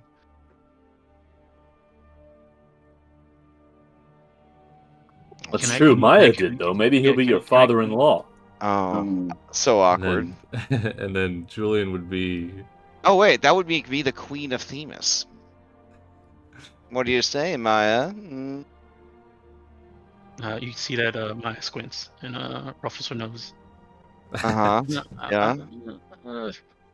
Can I get back to that? Okay. So she's saying there's a chance. She whispers to you, Andronikos. I don't think that's what she was saying. You just got a lot of baggage there. What with Julian, All right. As you guys are tossed, rope ladders to get up onto the boat, Georgos is there, and he says, "Did you guys find Ohlen in the prison?" Oh, we looked. We checked all the cells, but he wasn't there. I'm sorry. Yeah. It was a trick question, because he's down with Lutheria, you silly goose. Ah, you got me. He's got you there. And he chuckles as he walks away. Gorgos keep being Gorgos, Androcles says, so you must have a necromancer in your midst. It's very efficient. We just inherited him, sort of. A ship this large, it would make sense that you would want undead to row it. It'd be a tremendous task to put on mortals. I know, that's what I've been telling them. Oh, you pay for and room the 100 crew that it would take to man this vessel? In a day and age where you could have just had automatons or undead do the work? Yes, and then sometimes they even ask me to row. Oh my goodness. But then, if we didn't have people to row the boat, we wouldn't be able to include the people of Thylea in their own quest for freedom. Oh, certainly. There would have been some officer positions you could have given out to key individuals that would have best represented the different nations of the world. They mostly just join our B team. I would also save a lot of lives. We did lose many of them during that Kraken attack, and It just weighs so heavily on my conscience. You know, I think we maybe want to explore this avenue. Bront, if you maybe could work on a prototype, a machine that rows. Yes. Yeah, that sounds intriguing. Let me take you down below deck and introduce you to our laboratory and your son. Yeah.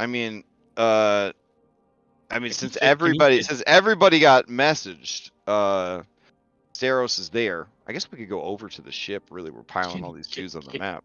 Can he make it down the stairs to the lower deck? And we probably got like a cargo intake, you know, like right in the center of the ship. He's a pretty big guy. Let's see. They've What's usually going got on? like a hole in the deck. I guess this one like a doesn't. fire giant. Oh, I jumped a little when I went over to your map. There's some spooky stuff still here. Okay, I think we're good. There we go. All right, yeah. So Steros, who you now realize must be a dwarf amongst his people, he sees his dad. His dad looks at him. And then you look over at Androcles, and you can see that same disappointed dad face twice. And then Steros looks really uncomfortable because he's like, damn. And then Bront says, there you are. I heard they made you a slave to the lizards of Fire Island. And Steros says, they did, and I performed as admirably as I could, though they were not interested in the more advanced things I had to offer. Oh, let me get rid of this guy. He's not with us anymore. Thoughts and prayers. Okay. There we go. And then Bront says, has your time in service made you understand where we went wrong? And Steros says, no, it is not. I am more convinced than ever that our Lord Sidon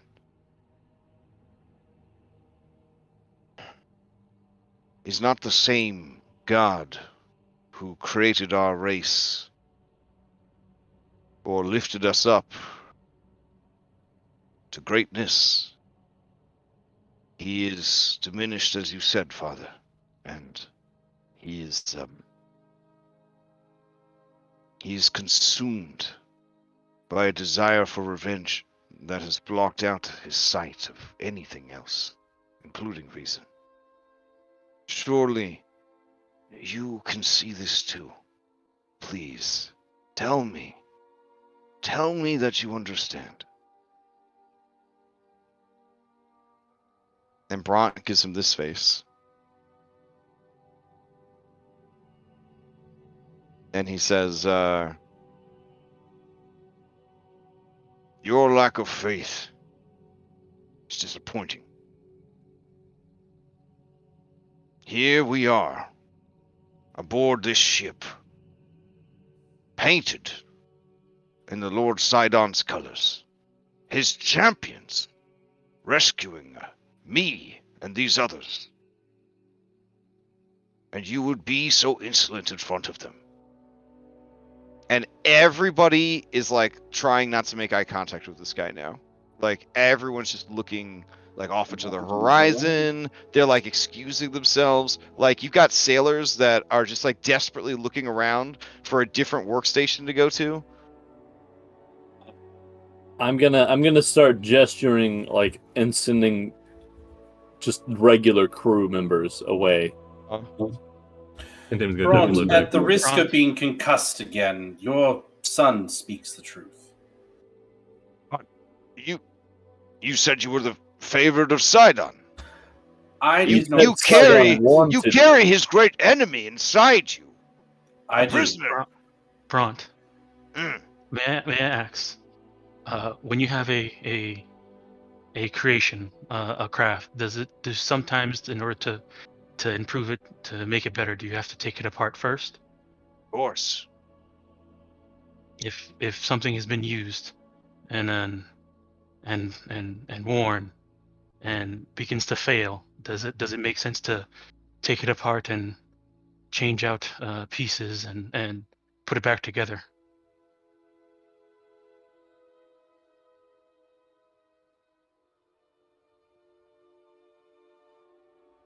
Hello, can anybody hear me? I Yeah, I can hear you. hear you. Yeah. Yes, I admit Sidon needs help.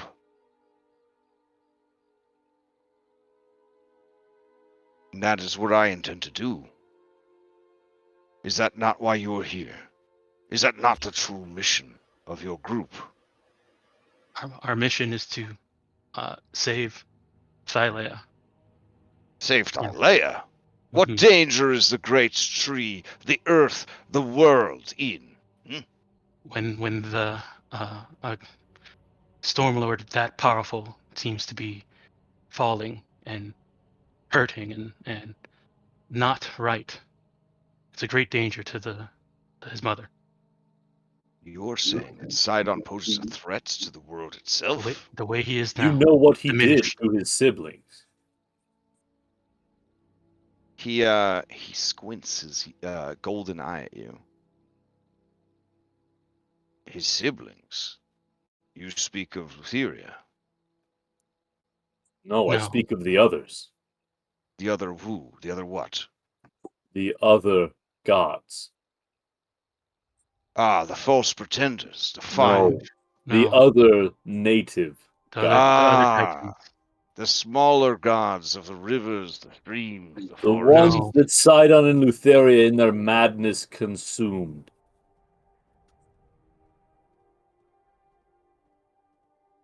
There's a lot that you might want to know. I have read so many of the great books of the library of yonder, and I have heard no such reports, no such historical accounts, no such religious myths.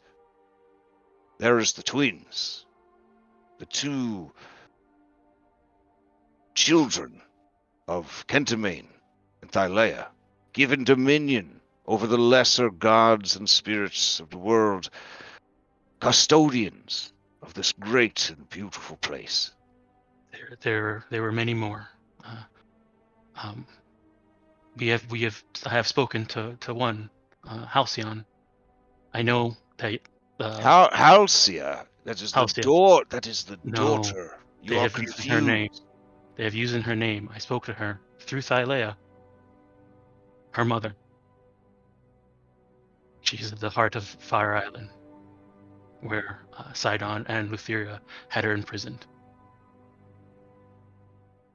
Steros speaks up and says, Father, I spent a great deal of time in the volcano known as the Heart of Flame. They speak the truth. The Titaness, Halcyon, fled from her siblings. And Bront says, no! And Steros says, she was the last to be hunted down. She fled, and she was trapped there. By fire, by earth, entombed. And Bronn says, no! And Steros says, and there she remained, hidden away.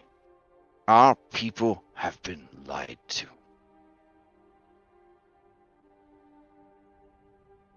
And Bronn, he goes to like punch the mast of your ship, and Dianthus gives him a look like, do not punch the ship.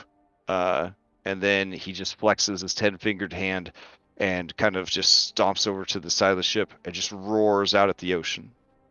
He just starts firing his arm gun. Just like, it's very Barrett Final Fantasy, just kind of like, no, like just firing at the ocean. Steros just watches him, and you could tell that his heart is breaking. Maya, with your 21 passive insight, you see that your father, his heart is also breaking. Everyone else, it just looks like he's holding in a fart. This man never has any emotional response to anything. Hey. That's a good thing. You know what? I think Maya will get along with this man. It'll be one of those things where she only once understands what her father thinks. It's one of those things where the two of you could probably hang out for 8 hours, say 3 things to each other, and have the most amazing day ever. Mm-hmm.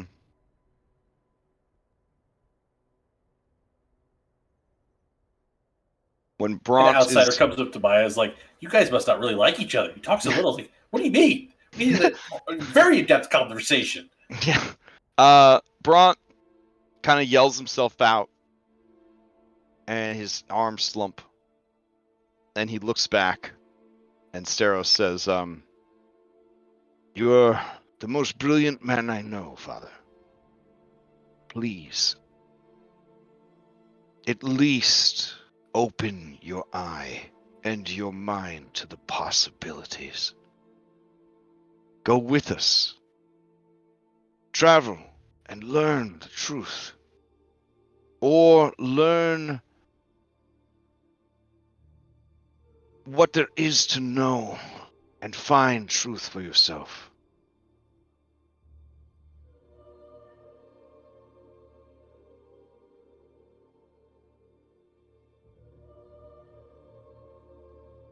And Bronn looks at everybody on the boat, and he says, "Tell me true.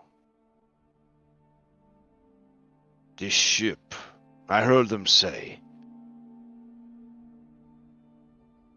it is a Stormbreaker. Mm-hmm. You are enemies of Sidon." We are allies of Thylea. He sneers. Thylea handed over custody of this world to her children. She does not call the shots anymore. I doubt. Her children are all of us. We are all her children. Oh man, he makes the ugliest face. You are her children. And he turns away from you. Steros puts a 10-fingered hand on your shoulder, Maya. And he nods.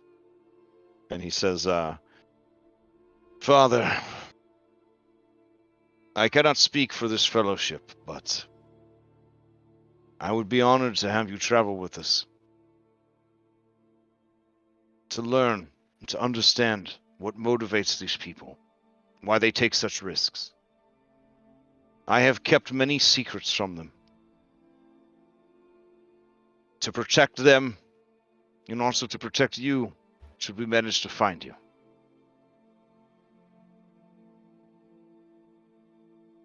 But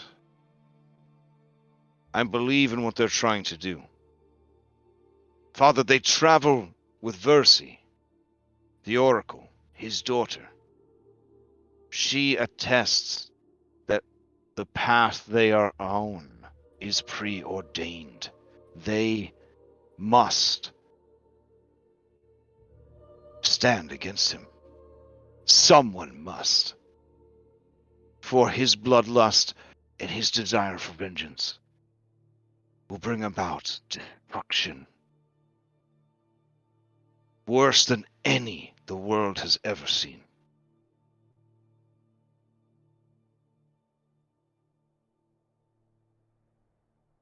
And then Saros looks to the rest of you guys, see if anybody's got anything to throw in there. I will say, from what I understand, you're a man of logic, of something called science. If anything, the best thing for you to do is gain the knowledge you don't know, so you can know what you don't know, and search for that knowledge as well.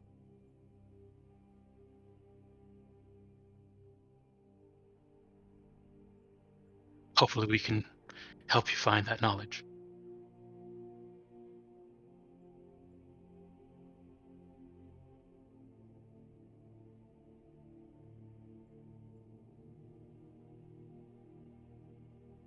You can make the decision for yourself after that.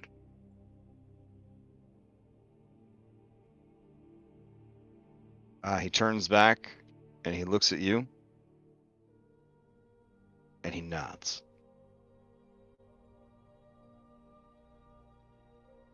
And that kind of takes us right to time. Oh man. All right. Oof.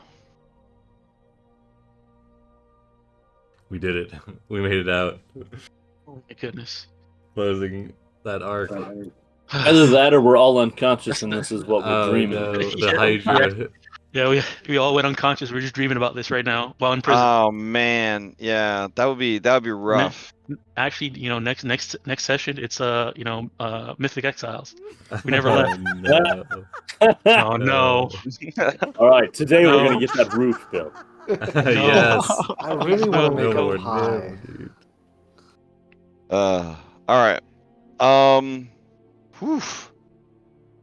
Yeah, so knowing that it was only 2 floors and seeing that you refused to give up, myself and people who are vested in your success and your and interested in your story were just like floored that without knowing how many floors there were, how many more challenges there were, you refused to turn around and give up. So as arduous and frustrating as that 25 rounds plus 10 rounds plus 10 rounds of combat must have been, I mean, you didn't give up.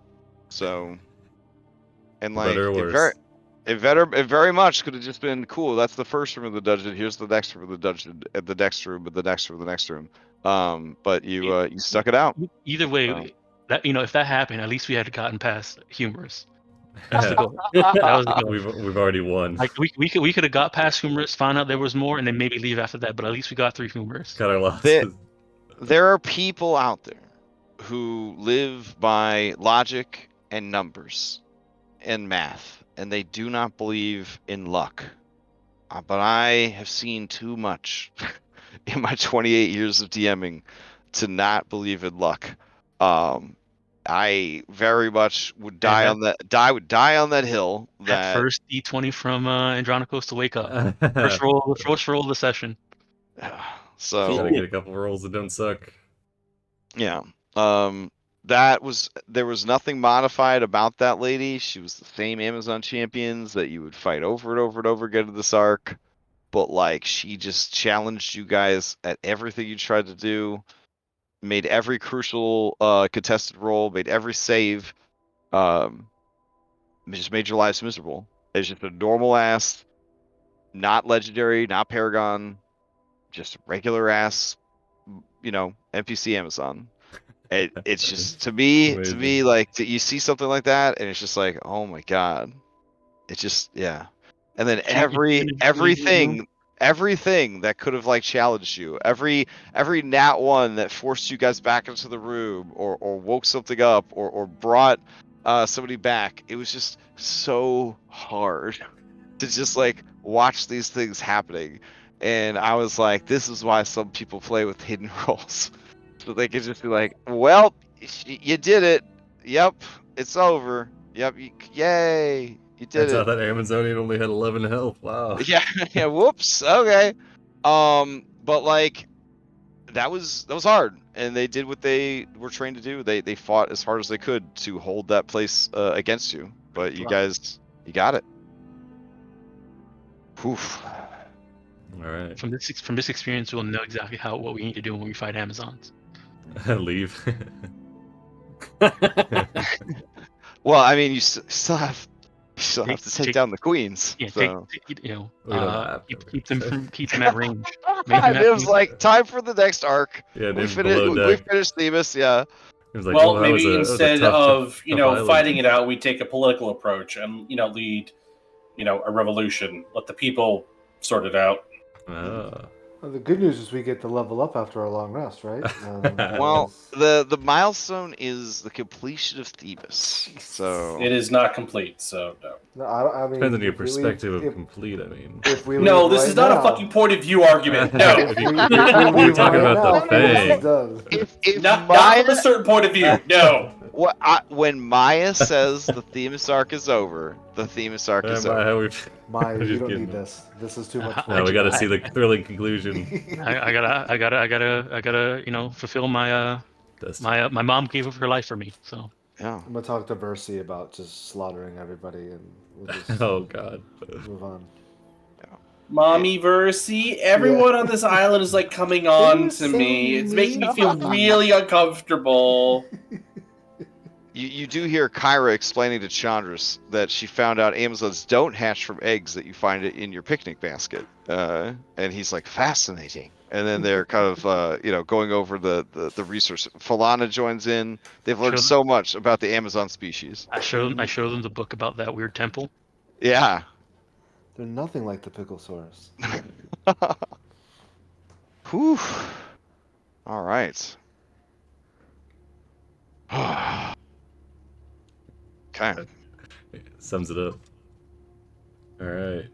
Well, quick announcements. Tomorrow is more Odyssey Prime. They're doing some planeswalking stuff, baby stuff for babies. Don't worry about what they're up to. Scary. Yeah. And then let's see. Tuesday, nothing's happening. Sounds nice. Wednesday, we're playing some Monster Hunter. Yeah. Sounds good. Okay. Thursday, Curse of Strahd Nightfall continues. Despite being one session behind, they're actually further ahead. Not that it's a race, but they have made more progress. One might say that bringing assault rifles has definitely sped the Hold on. That is a gross misrepresentation. You've got one guy wrapped in blankets and another guy with like anti-material rifle. Like. So then on Friday, yeah, but do they know that pushing things off of the second floor? Oh, that's true. Yeah, they did push something downstairs. Gravity is a good weapon. Gravity is a good weapon when you aren't dealing a lot of damage.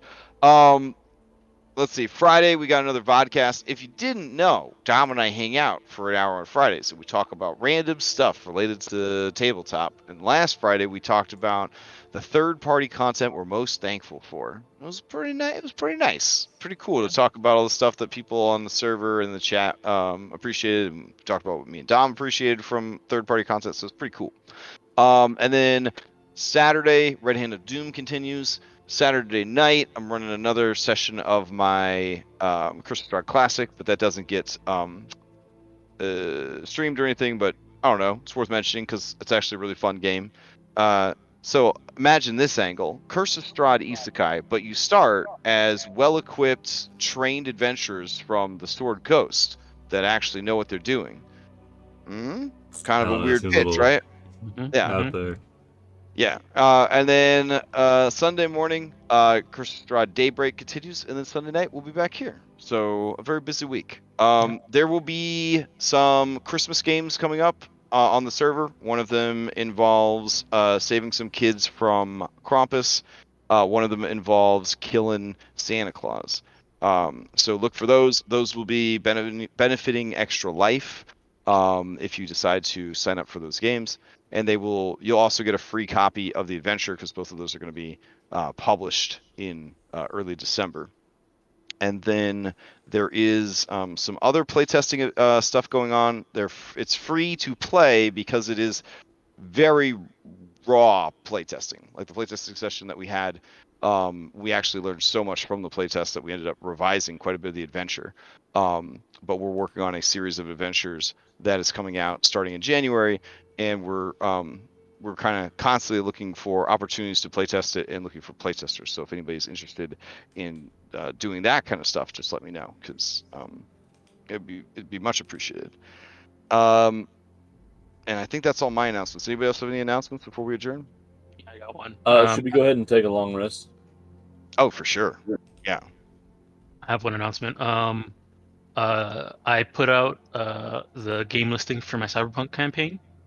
It's going to be starting the beginning of next year. So January 10th, I think, is session 0. Tuesday. It's going to be a Tuesday's game. Nice. Tuesday nights.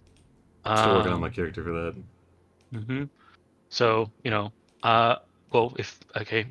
Will's joining, so that's I got 2 people Nice. that are looking that are already signing up. Still working on So I got room for 3 more after that.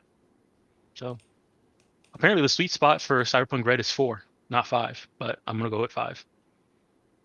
Yeah, I was surprised that the 3 actually ran pretty well for that short adventure. Yeah, they said the sweet spot is 4. Yeah, it seems like 6 would probably be that'd be even worse than like a 5e game. You'd have people net running, somebody flying around in a helicopter. But yeah, been going through that. So if you're interested, check it out and fill out an application and send it over.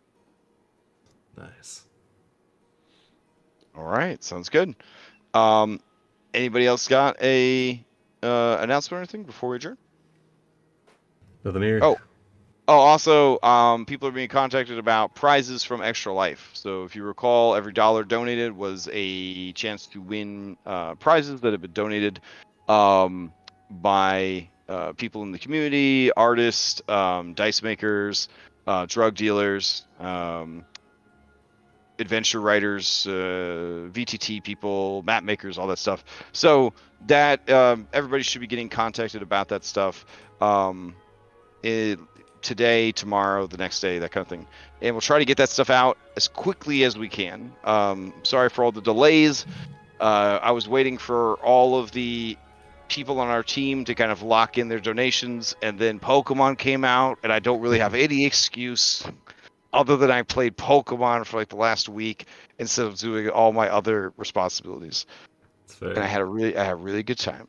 I caught a shiny Pokemon in the wild for the first time. I caught a Shuppet. With the new generation, shiny it's always, Shuppet? Yep. It's always so hard to That's tell if it's like the very shiny first or not. shiny I ever caught.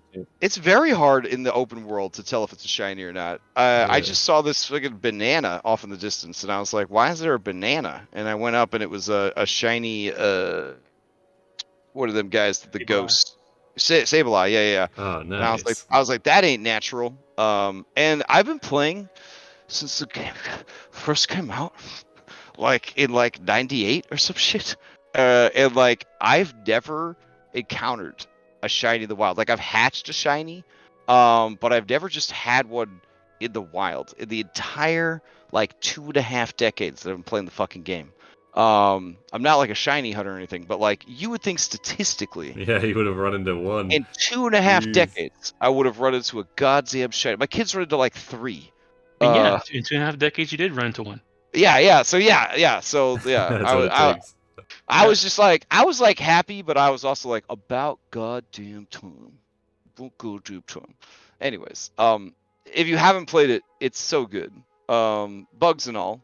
Lots of games have bugs and are also fun, like Skyrim, which is a fucking institution of fun. Some of the funniest stuff in Skyrim was because of bugs. One of the funniest features is a bug: giants knocking you 500 feet into the air. So yeah, just like lean into it and like enjoy it because it's honestly a fucking fantastic game. All right. Anyways, that's all I got. I'm done. All right, thanks for the game. All right, thanks. Go ahead and cut it. Thanks for watching, and tune in next week for No Sand. Guaranteed. Yeah.